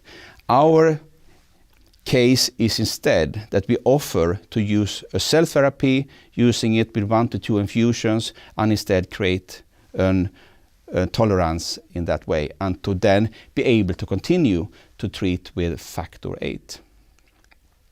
Briefly about IDO-ITI treatment, which is today the standard treatment when you create antibodies towards factor VIII. You usually need to continue with this ITI treatment between 6 months and up to 3 years. The approach is only successful in around of 60% of the cases. And the plan is to first treat with ITI and then go back to treat with factor VIII treatment, the same as we are offering with IDO-8. The cost of the ITI treatment is around 1.2 to 2.3 million US, which is around 10 to 20 million Swedish kronas. And the average treatment of these patients costs around 15 million Swedish kronas. We are quite progressed in the development process of IDO-8. We are now moving into treating the first patients with our autologous cell therapy, and the plan is to get an approval from the Swedish authorities now in the second quarter of 2022. The next step is to enroll the patients in this study. It will be a phase 1, phase 2 study, and we aim to have the data ready in 2023. Looking into kidney transplantation, our next project, around 100,000 patients gets a new kidney every year globally, and these patients gets, as a standard treatment, lifelong immunosuppressive treatment to keep away the risk for rejection of the organs. There is a big medical need here, since these patients also get severe infections, cancers, but also a direct nephrotoxic effect on the kidneys with the current treatment. We aim to reduce the immunological response, or in the best case, also totally take away the immunological response with our treatment. We are using the patient's cells, and we then add cells from the donor, and using that to create a tolerance for the organ at the time for transplantation. And the aim is to then tapering out the treatment with immunosuppressive drugs.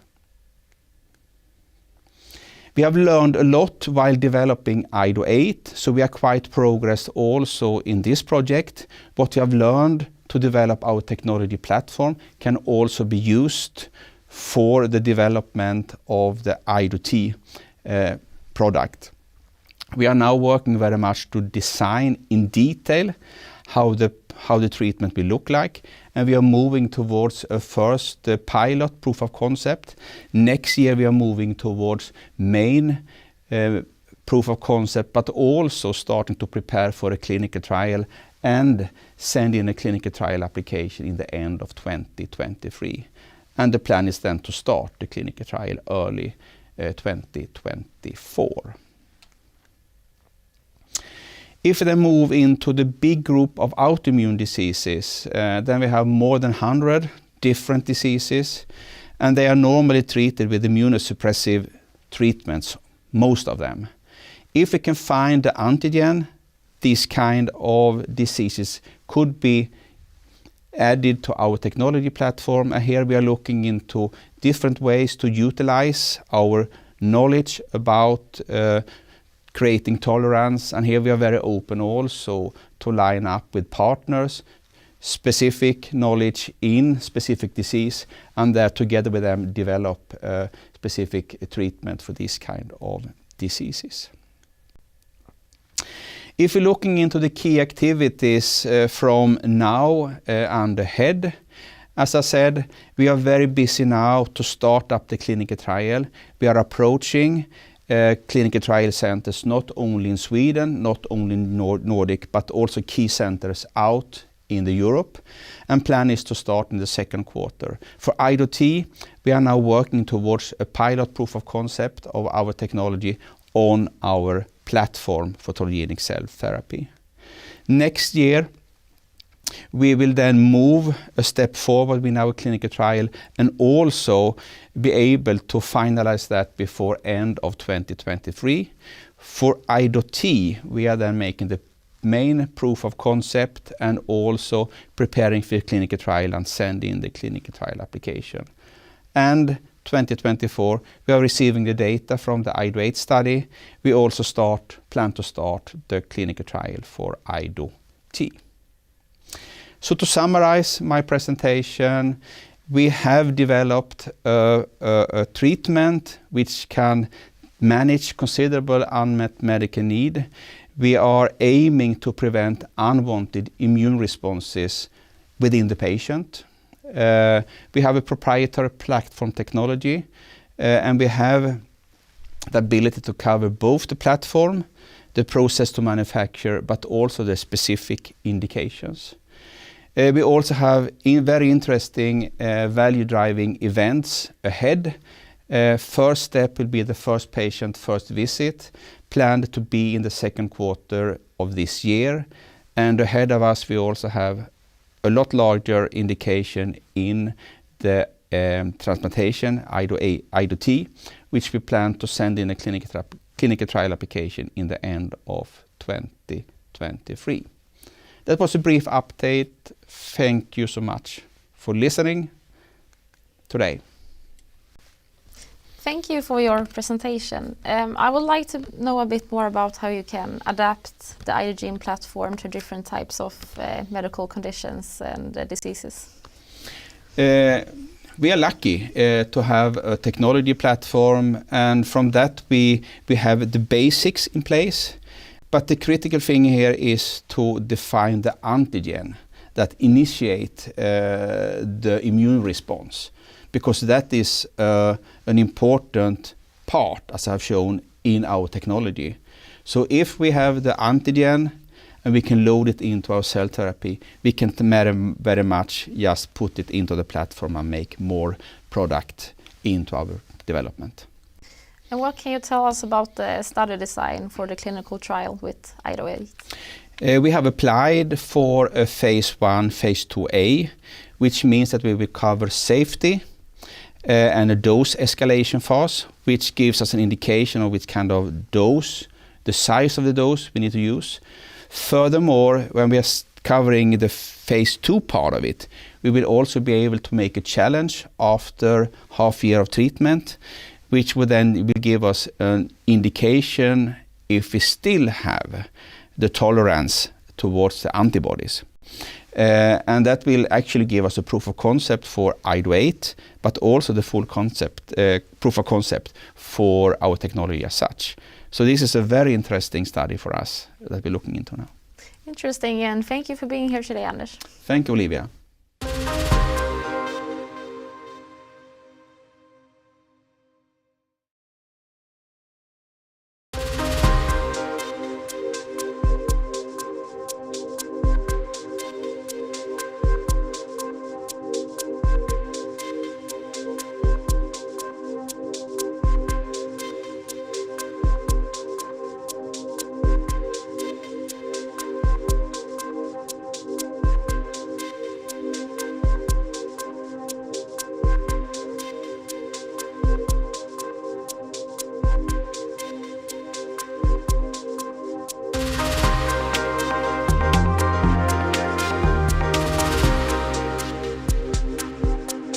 Our next presentation will come from Pharmiva and Deputy CEO Caroline Ackerjordet. Welcome, Caroline. Thank you. Hello, my name is Caroline. I'm the Deputy CEO at Pharmiva. I joined Pharmiva 1 year ago. Then I was Chief of Operation, and it was a really important period for Pharmiva. We were not only preparing to do an IPO, but we were also preparing to put our first product on the market. One of my main drivers is to see great ideas coming to life. And that's exactly what we at Pharmiva have succeeded on in the last year. But before I go into detail of what we've achieved our first year as a listed company and our future vision, I would like to take you back to the beginning. Pharmiva develops treatment for vaginal infections. When we started developing our technology, we first thought that we had finally been able to find a solution that is mimicking the vagina's own defense. But the more we worked with our solution, we actually saw that it was much deeper than that. We saw that we had found a solution that ended years and years of silent suffering for women all over the world. Bacterial vaginosis is the most common vaginal infection for fertile women. And the problem for women having bacterial vaginosis is not only the physical part, it's emotionally and it's psychologically. A very strong symptom of this disease is that you have a very strong fishy odor. And a lot of the women feel this is really embarrassing, and they avoid contact with friends, co-workers, and partners. Then imagine that the only solution you have is to book an appointment with your local doctor because the only available treatment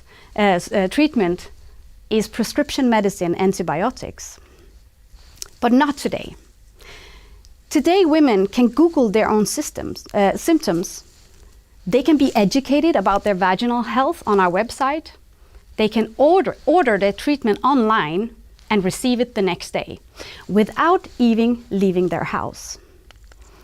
The fact that antibiotics is the first line of treatment for the most common vaginal infection in fertile women only emphasizes the unmet need and the reason why we need to keep investing in this area.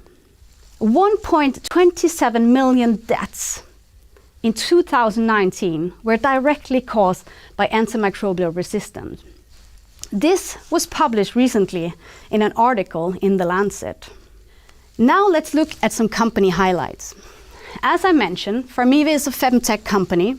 We're focusing on vaginal health. We were founded in 2015 and we're located in the heart of Lund in Sweden. Our product is based on a vaginal mousse technology called Venerol with strong IP rights.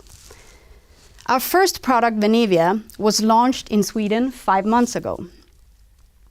It's a treatment for bacterial vaginosis. It's an approved medical device, class 2A, and we have clinical evidence for superior symptom relief and cure rate in line with antibiotics. We had a successful launch in Sweden last year, and we are now available on the largest pharmacies in Sweden, both online and in store. Looking at the global market for bacterial vaginosis, the market value is set to 900 million euros. And that is for bacterial vaginosis. But the interesting part about our technology is looking into our pipeline. Let's dig deeper into that. Looking into our portfolio, where we are today is our first product, Venivia, a treatment for bacterial vaginosis. Venivia is the first step in building a global multi-product vaginal health business. And it's part of Pharmiva's self-care vision. And as you can see, the next products in line are for Candida and sexual transmitted infections. But the really interesting part is that our technology, Venerol, is a really great platform for a drug delivery, where you could look at adding active ingredients as a pharmaceutical drug. So how does this pipeline affect growing our market value? Well, we already talked about that the value for bacterial vaginosis at a global level is 900 million euros. Well, adding to that Candida, as you could see in our pipeline, you could add 850 million euros. And again, if you're adding sexual transmitted disease, you can add more than 4 billion euros. When I first started Pharmiva, I thought it was very interesting how underinvested femtech is. And I was starting looking into why is it like that? And a lot of the articles and the analysis I read was that femcare or vaginal health area is hard to describe. So what is really important to understand the potential of a product or a technology is also to understand the problem. So let's dig a bit deeper into that. Bacterial vaginosis, what is that? It's an infection caused by an imbalance of bacteria in the vagina. In a healthy vagina, you have bacteria, good bacteria, lactobacillus. These lactobacillus, they create a small amount of hydrogen peroxide, which creates a low pH, which is not very friendly for pathogenic bacteria. At some point, your vagina's own defense can be weakened, and you have an introduction of pathogenic bacteria, and this can lead to an imbalance, and you have bacterial vaginosis. The symptoms, as I also described before, is an increased pH, and the increased pH will give this fishy, distinguished odor smell, which is affecting women at so many different levels. Our product, Pharmiva, it mimics the vagina's own defense. We have stabilized hydrogen peroxide, monoglycerides, and lactic acid in a mousse that is a 7-day treatment, and we can show rapid symptom relief already after 12 hours. It's an effective treatment, and it strengthens the vagina's own defense, and it has no adverse side effects. So do we have any proof of our claims? Yes, we have done a proof of concept study, both on 1-dose and 3-dose, which has been the base for our now 7-dose treatment. It has shown superior symptom relief, treatment effect in line with antibiotics. And this, as I said, is the base for our Pharmiva 7-dose treatment. This was important for getting our product approved. But before we launched the product, last year, we also did a user study here in Sweden. It was really positive. And one of the distinguished part we saw was that already after 12 hours, the women reported significant symptom relief of the smell. As I mentioned, it's a very heavy burden on women. 83% of the patient would recommend Pharmiva to friends. And again, no reported side effects. Looking at the competitors, you could divide them into 2 groups. You have the OTC product, which is symptom relief, only symptom relief. And then you have the prescription products, the antibiotics and antiseptic. The symptom relief products affecting the pH can remove the smell, but they're not treating the infection. The treatment, antibiotic antiseptics, they are treating the infecting, but the problem is with antibiotics that they do not only affect the pathogenic bacteria, they are affecting the good protective lactobacillus, and which makes the vagina very susceptible to getting candida or a reinfection of bacterial vaginosis. And the fact that our product now is an OTC product, the patient don't need any prescription to get it, which also makes it a very good product for the midwives to be able to recommend this product for self-care. We also want to make our evidence even stronger for the healthcare professionals, and that is our PIVA study, which we are on full speed on now here in Sweden. And we are looking into the next month of including patients. So now let's talk about a launch strategy here in Sweden. As you know, we launched 5 months ago, 6 months ahead of schedule. A big part of the strategy was positioning, communication, and brand building. We really want to collect customer insight and product learnings. A big, important part for us is to understand the consumer love and to build a proof of concept for our global rollout. The second part of our strategy is being to heavily target healthcare professional and key opinion leaders. And there's a funny thing about that, because we were expecting a big push for these categories. and we've had a plan to be out and have a dialogue with clinics about this. But instead, we are actually experiencing a pull from them. So they're calling us now and asking, can you please come and demonstrate your product, which they've heard about from their patients and in marketing campaign. And we are really happy about that, and we will continue the dialogue with the healthcare professions going further. As you can see in this slide, we had an interview with Helena Kopp-Kallner and Emma Calling with Cell. And they have given us really great recommendations. Now let's talk about sales. So we launched in October. The first quarter we signed with the 3 biggest pharmacies in Sweden. That was for online sale. The second quarter, this quarter we are in now, we have also launched physically in stores all over Sweden. We had a successful social media marketing campaign which actually had more than 10 million views. Testimonials from both customers and professions shows a very positive reception for this new and innovating treatment. So let's wrap it up. Summary. What have we done since IPO April? We have planned and conducted a user study here in Sweden on a 7-dose with really positive results.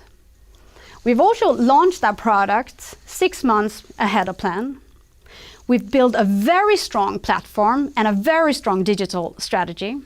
We can show sales traction, which is growing. We have a strong customer feedback and exceptional support and endorsement by the professions. We have relocated our study, PIVA, to Sweden, our home market, and we are accelerating patient recruitment and continuing to build medical community support in our important home market. We are also having scientific advisory board with strong medical advisors. And we also have initiated product development partnerships. And we have strengthened the organization to fit where we are today. To be successful in a global rollout, what's really important for us right now is to learn from our current market, our home market in Sweden.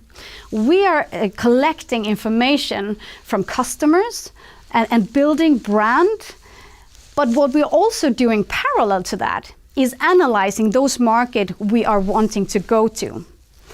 And as we have communicated before, this will be stepwise. We are looking into Europe for partnering and distribution partnerships. But we are also parallel to that, looking for the global market and are already in dialogues with potential partners. So, the Pharmiva, the long-term value creation. I'm coming back again a bit now to our pipeline, where we are today. The BV market is estimated to have a value in 2027 of 1.5 billion euros.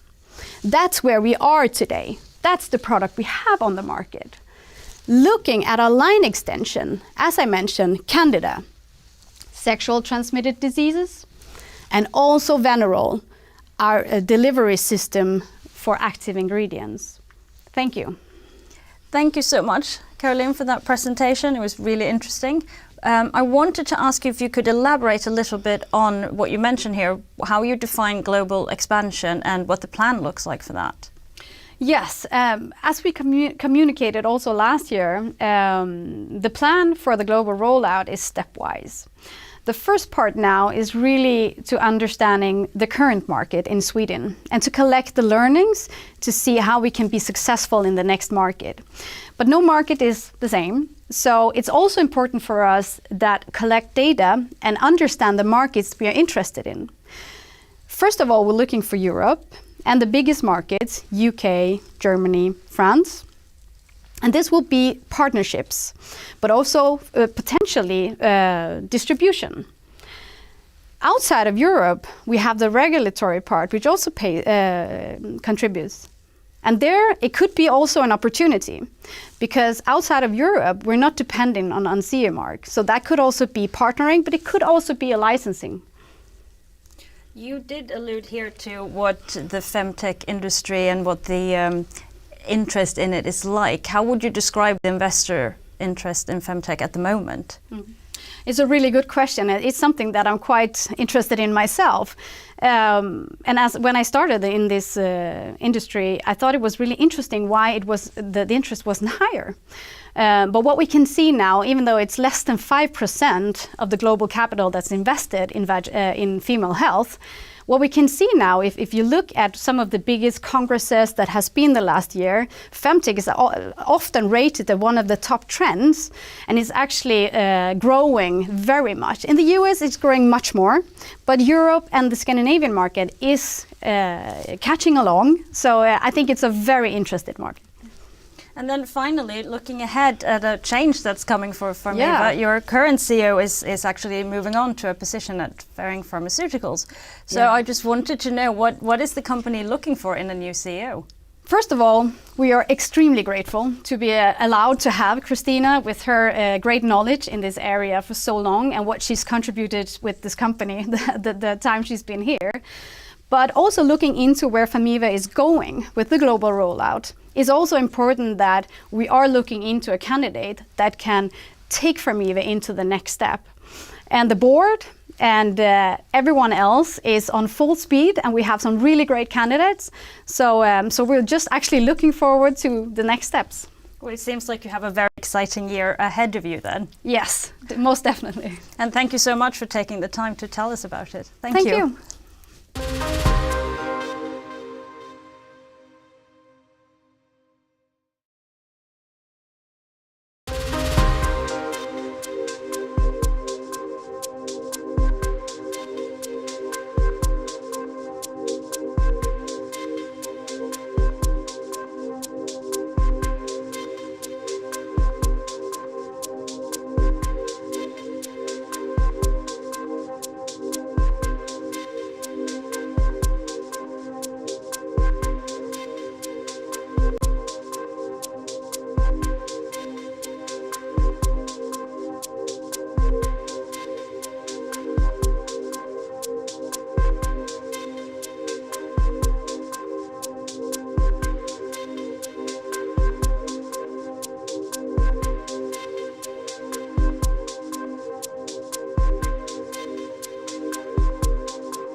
Next up to present is Sensidose and CEO Jack Spira. Welcome, Jack, and please go ahead.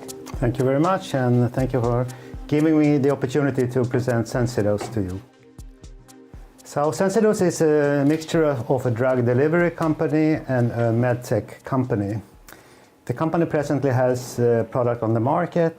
It contains micro tablets of levodopa-carbidopa for the treatment of Parkinson's disease. The product is on the market, and what it does is that it minimizes the symptoms that the patients will have. It's an individualized dosing, which is our keywords, individualized dosing and fine-tuned dosing for the disease. Our technology is covered by strong and broad patents, and it relates to both the dosing procedure and actually the format of our tablets. FlexLev is reimbursed in the countries where we are on sale, Sweden, Norway, and Denmark, and we are moving forward to other countries. We have some key partners, which is our production partner in Germany, Desitin GmbH, our production company for the device, SMD, here in Stockholm, and then our IP partner, which is Potter & Clarkson, and our CRO for regulatory pharmacist. The team is myself, it's the CFO, Christopher Svensson, and Maria Wikström is the head of RA, especially for the device. In order to understand what we are doing, I want to explain a little bit to you about Parkinson's disease and then come back to our product, and then I'll come back to the company. So Parkinson's disease is a lifelong disease. Once you get it, you will have it a number of years depending on the age when you get it. So it can be from 15 years to 30, 40 years. In the beginning, it's called the honeymoon period. You have a very little symptoms in the so-called early stage, and you manage quite well, and you can basically treat with all of the approved treatments. They are all okay. Then it becomes more complicated. The effects weans off of the doses you give, and you have to start to do combination treatment, which gets very complicated, and multi-pharmaceuticals. And in the end, when you had the disease for quite some time, you are confined to a wheelchair, and it's a quite severe disease. In order to understand what we are doing, I have to be a bit complicated, so we're now going into some details. One of the most important parts of treatment with the levodopa in Parkinson's disease is what's called the therapeutic window. And this is illustrated here by this gray field here. That's the therapeutic window. So when you are inside the therapeutic window, your treatment with levodopa is quite easy. So in the beginning of the disease, in the honeymoon period, as you can see, when you give a standard drug, you are inside the therapeutic window and you are doing quite well. However, as time goes on, and this can be after 3, 4, or 5, 6 years, with each dose you come outside of the therapeutic window. You see it both on the upper side and on the lower side, and then you get side effects from the treatment. So when you get above here, then you have involuntary movements, and when you are below, you cannot move at all. So what we are providing is a way to handle this treatment by making sure that you are always inside, by giving the dose more often but in a smaller amount. So we can adapt this amount to each of the patients, as it's very individual what the patient's requirements are. So by doing this, we can treat the patients in all stages of the disease. Our present product, which we have on the market, it's called the FlexLev with the dosing device MyFid. It is targeted towards late-stage patients, and as you can see, they have very much difficulties in using standard tablets, while we can adapt the treatment very well for them. But we are also developing a new device. It's the same tablets, but a new dispensing device, which has the working name AuraFid, which is targeted towards earlier patients. And the main reason here is that it will be cheaper for everybody to use. So it will be a simpler device, easier to use, and targeted towards a larger part of the patients. And this one is in development now. But as I said, it's the same tablets. So this is what we are offering to the market, a good way to treat patients using our FlexiLev tablets. So the present device we have, this is how it looks. Here you can see the actual device. It's actually like a smartphone.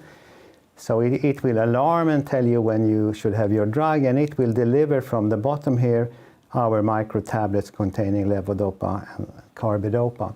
And it's pre-programmed by the healthcare provider. It can be a doctor or a nurse. And so at every occasion you can have the exact number of tablets which you need. If you need 7 tablets, you will get that. If you need 18 tablets, you will get that. So it's very simple to use for the user. It also has some niceties in that it tracks everything you have done. You can go back and check. You can also ask, you can put in the questions like how do you feel and what type of symptoms you have. So it can register symptoms as well. But the main part is that it's an inbuilt alarm together with the tablets. So our future complementing product, the Orafid, for safety or confidential reason, I cannot show you how it looks. So you will have a question mark, but we have some clear idea of what it's going to look like. So it will be a non-digital device. It will be an old-fashioned analog device. It will not require any sort of training for neither patients or healthcare users. It will be totally intuitive how to use it. So it's targeted towards earlier patients, as I said. It will be smaller, discreet, very accurate, of course, and extremely easy to use. And for the reminding point here, how to remind the patients of taking their dose, it's going to have a standard an app, which is on the smartphone, which will remind the patients of now it's time for a dose.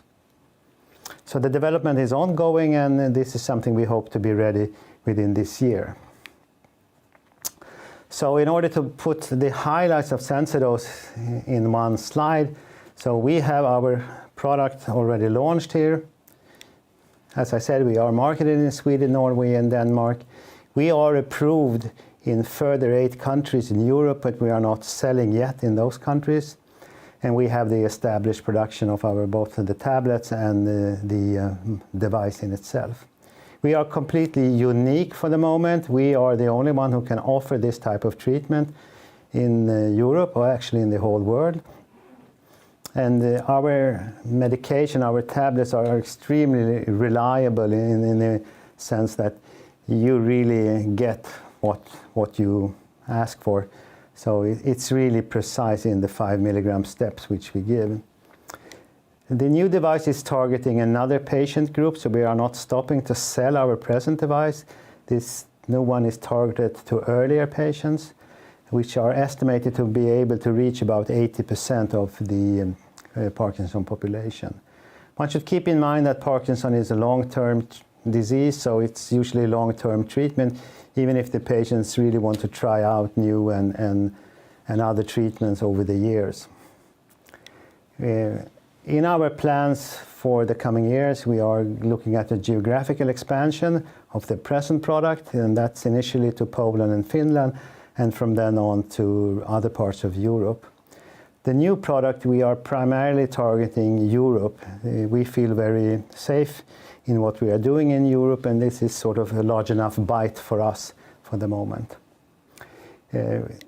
This is it's a very attractive financial prospects for this type of treatment, provided that we can deliver our product and the new product according to our targets.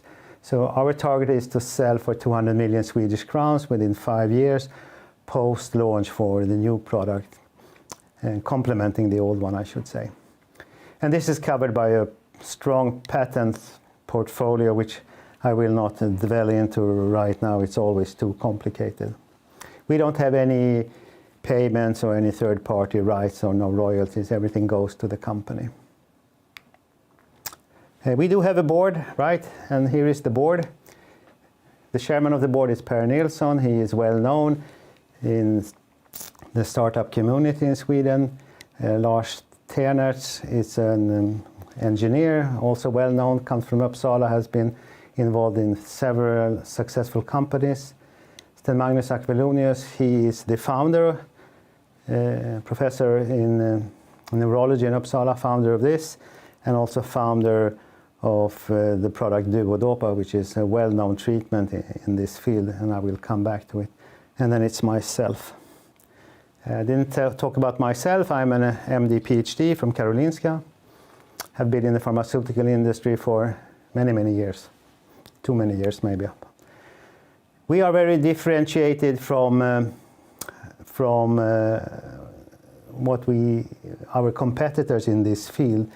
So we have a unique treatment concept, the idea of an individualized dosing together with a dosing device.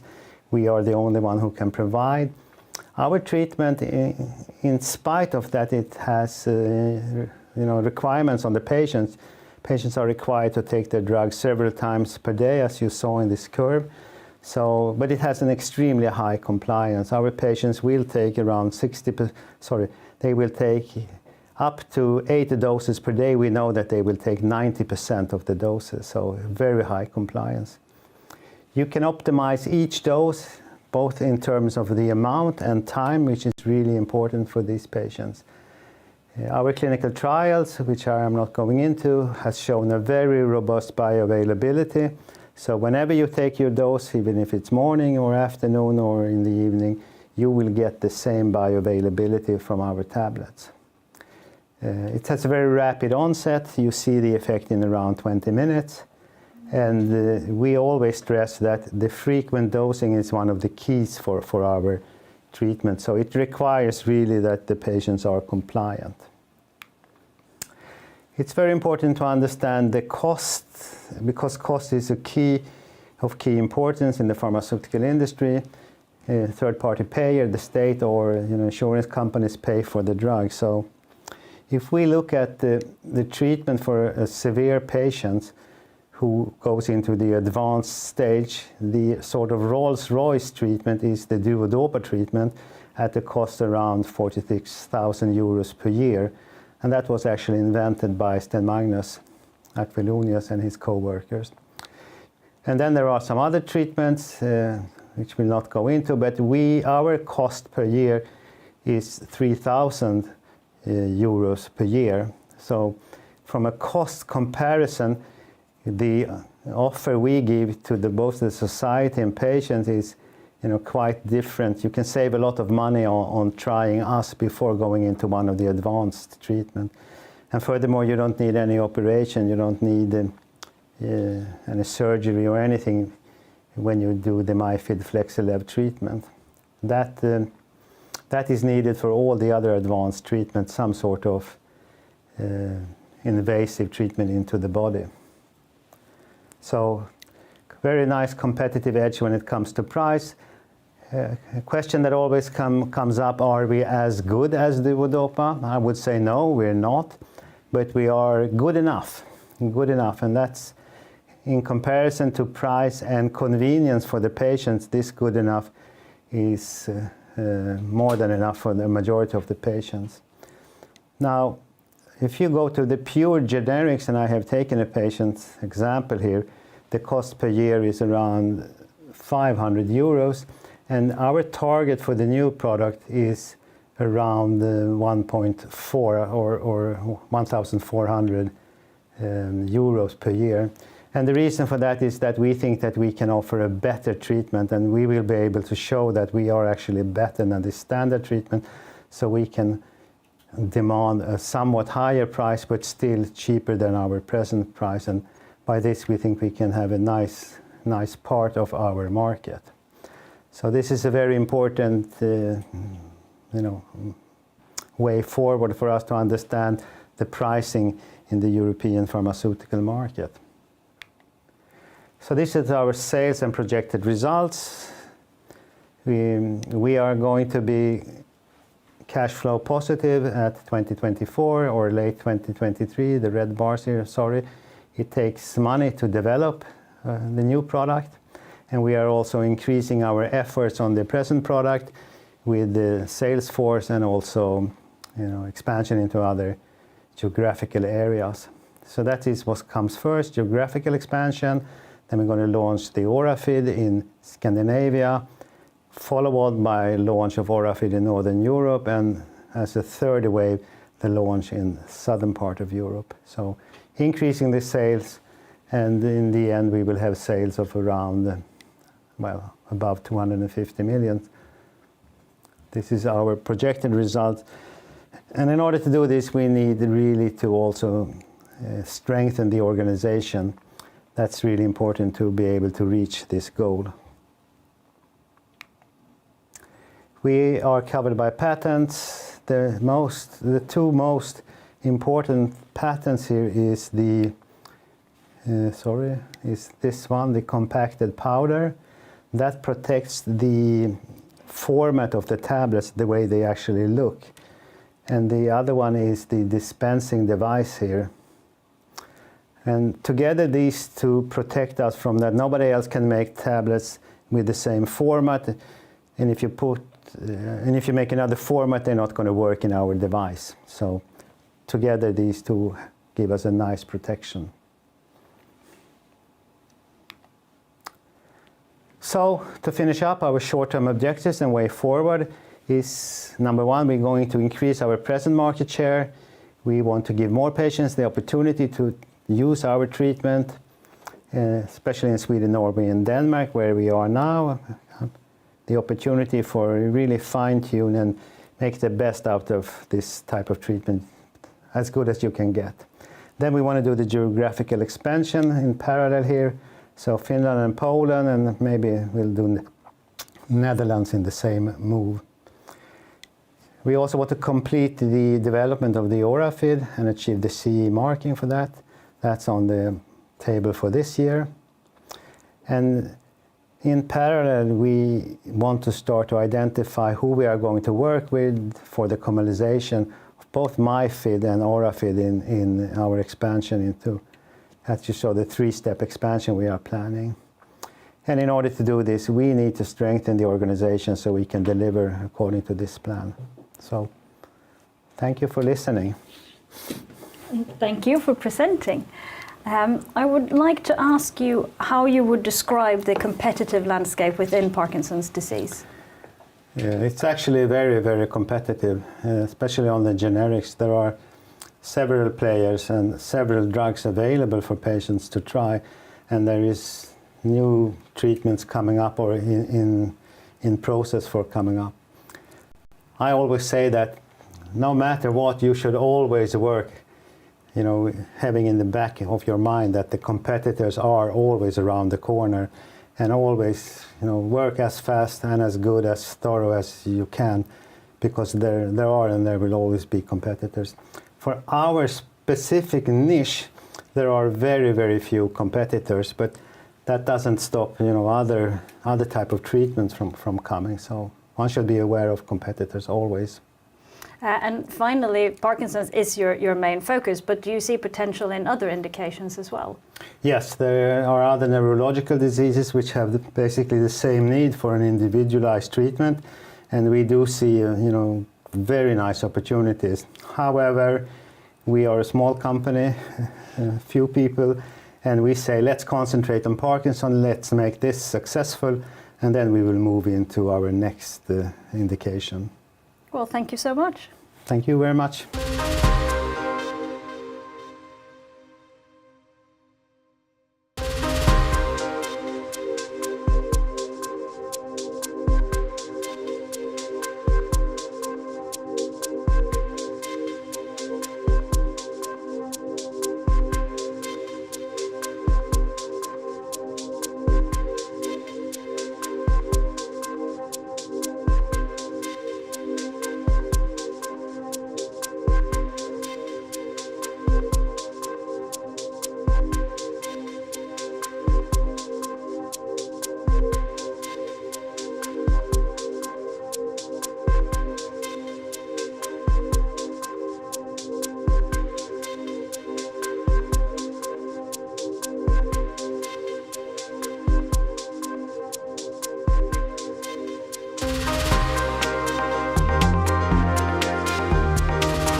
Next up in our program is AlzeCure, and here to present the company is CEO Martin Jönsson. Welcome, Martin. Thank you, Mike.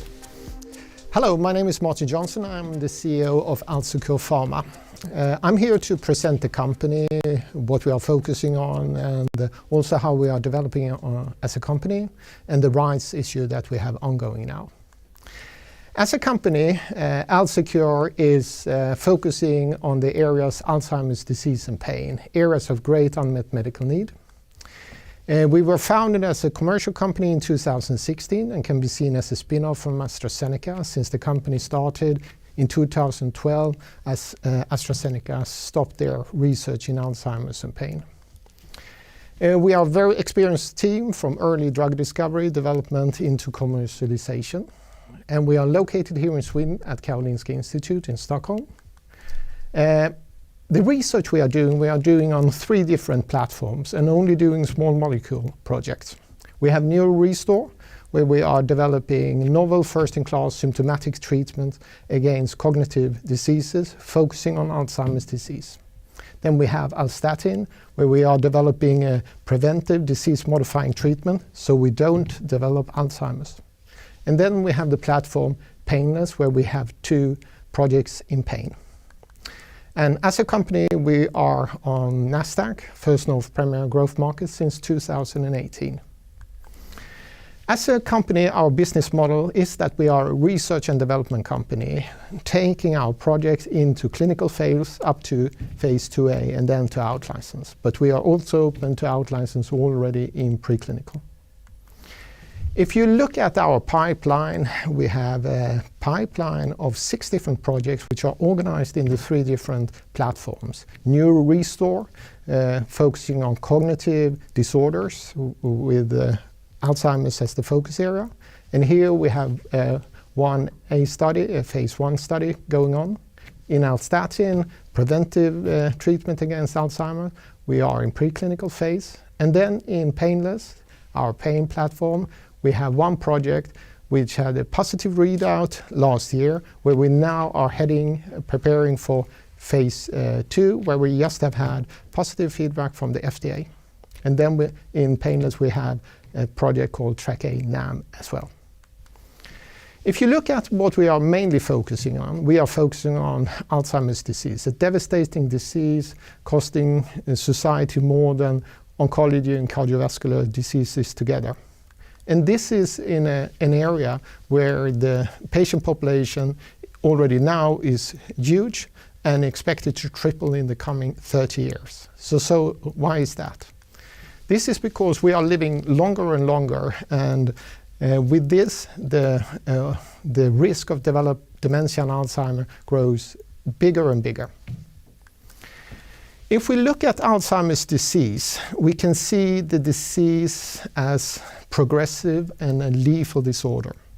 2 phases, pre-symptomatic and symptomatic Alzheimer, is what the patients are experiencing.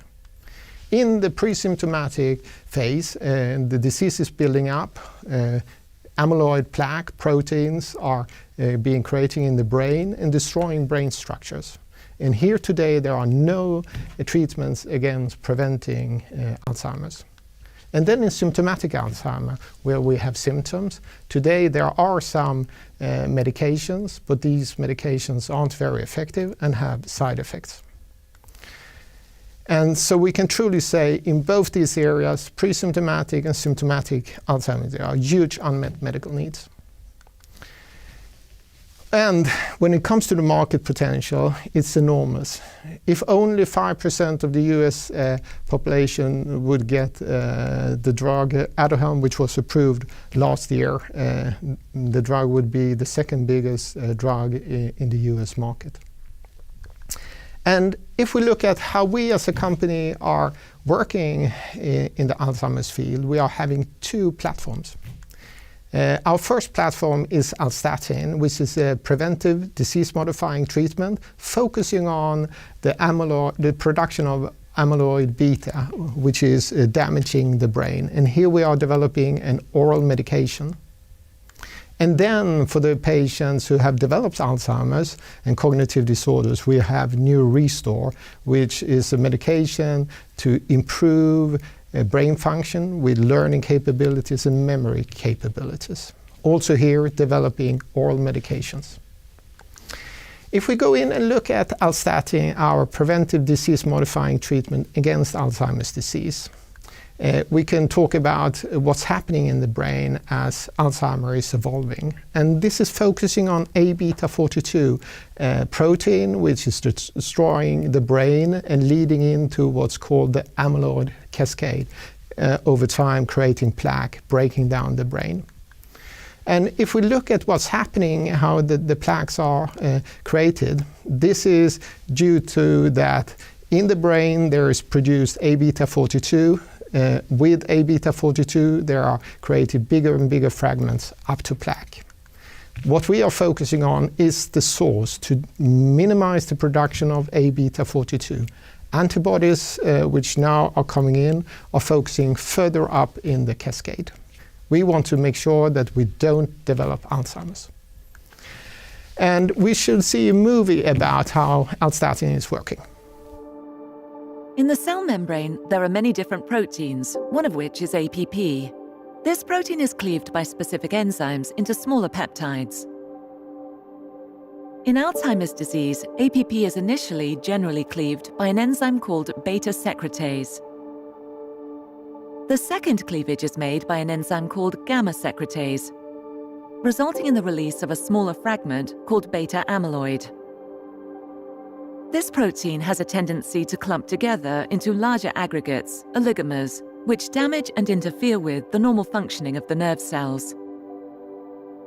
Over time, large insoluble protein aggregates are formed in the brain, so-called amyloid plaques, which is a key hallmark of the disease. AlzeCure's project Alzstatin prevents the formation of beta amyloid and reduces the buildup of amyloid plaques in the brain. Alzstatin does this by modulating the gamma secretase so that the enzyme cleaves beta amyloid into shorter fragments that are not toxic to the cells, nor aggregate to form plaques.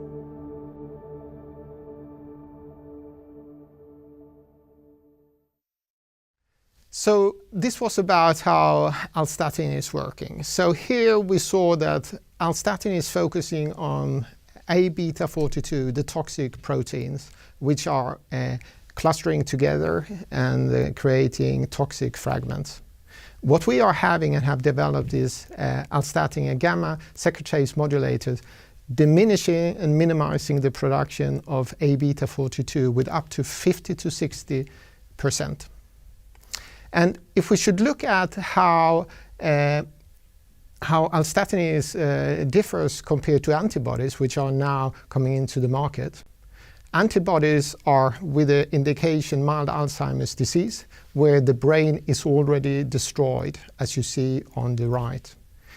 We, with Alzstatin, is going in, treating the healthy brain to make sure that the brain is not damaged, so you develop Alzheimer's. And looking at other advantages with Alzstatin compared to antibodies is that we are small molecule therapy with penetrating the blood-brain barrier to a greater extent. We also have oral formulation instead of infusion or subcutaneous treatment.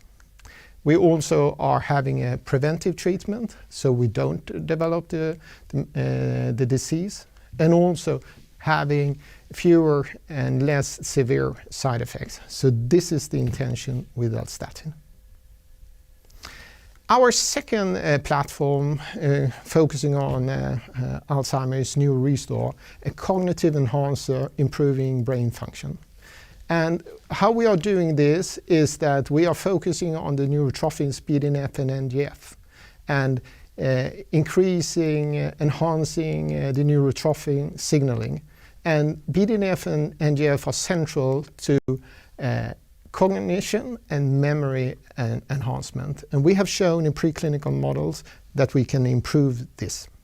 When it comes to this medication that we are developing, we don't see that it only can be used in Alzheimer's disease. Several other diseases like Parkinson's disease and traumatic brain injury, sleep disorders, we also see the opportunity.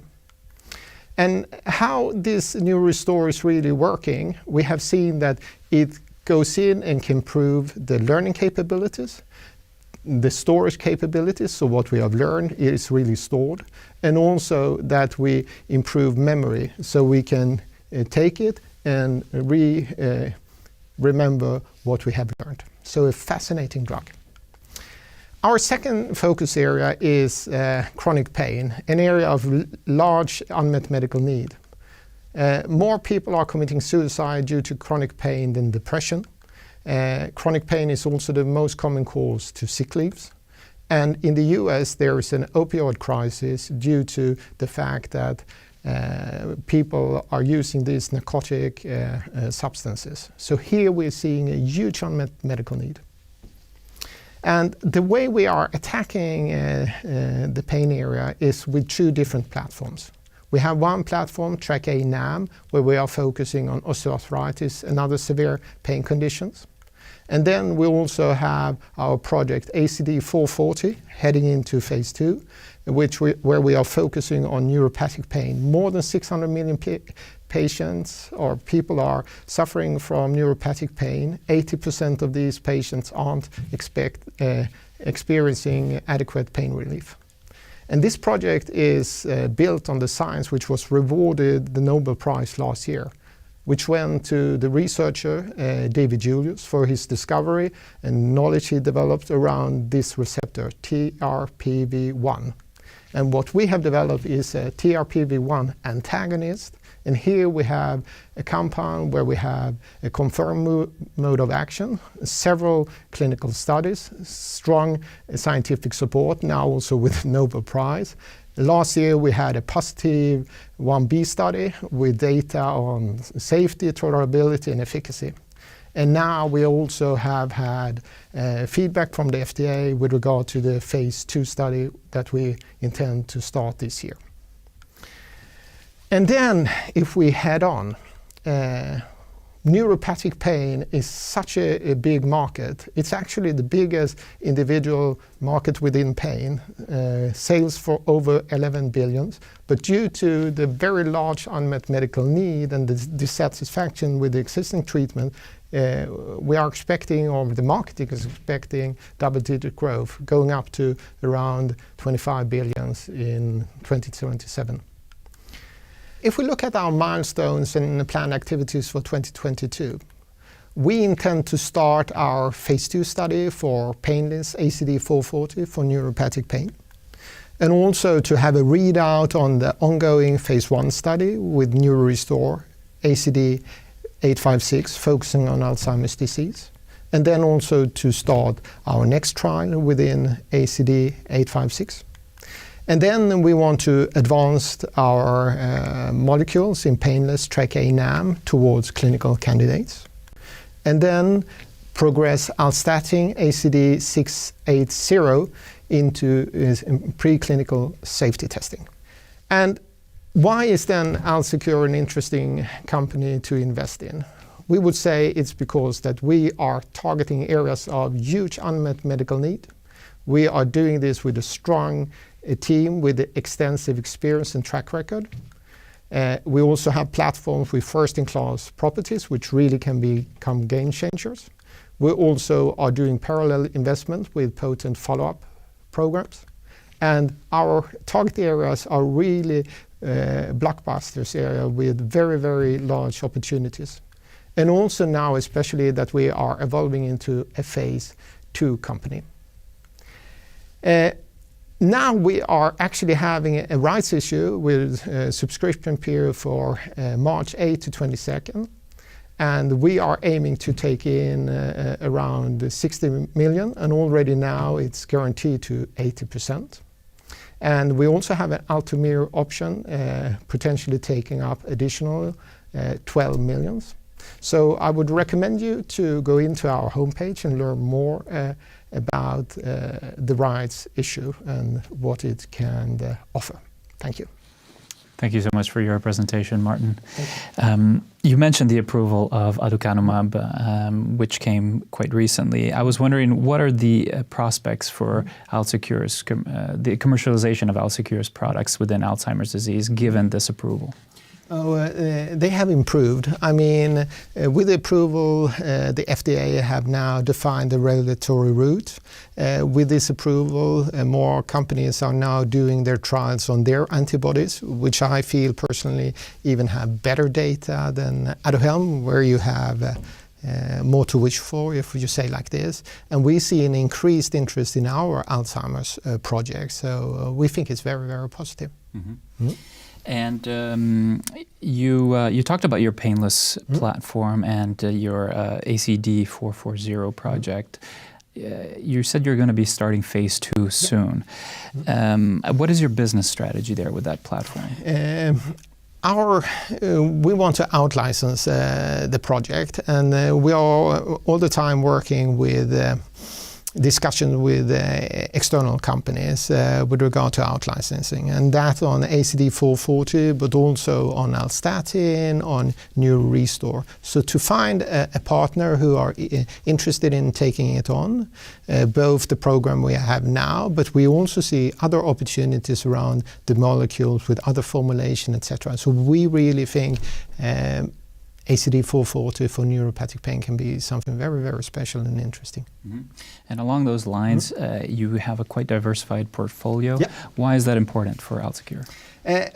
First of all, it can look like it's diversified, and of course we have Alzheimer and pain, but the reason why it looks like it looks is that in certain cases we are increasing the neurotrophic signaling, like in Alzheimer, to improve cognition and memory, and in other times we are minimizing the signaling, and then we come into the pain area. But for us as a company, we want to really do things which there's a great unmet medical need. But for investors, I also think that our pipeline we are having is also showing that we are no one-trick pony, and that the areas we are in are really, really huge and can really become something very, very interesting. Mm-hmm. Well, thank you so much for answering these questions, and we wish you all the best with your upcoming work. Thank you so much, Mike. Thank you.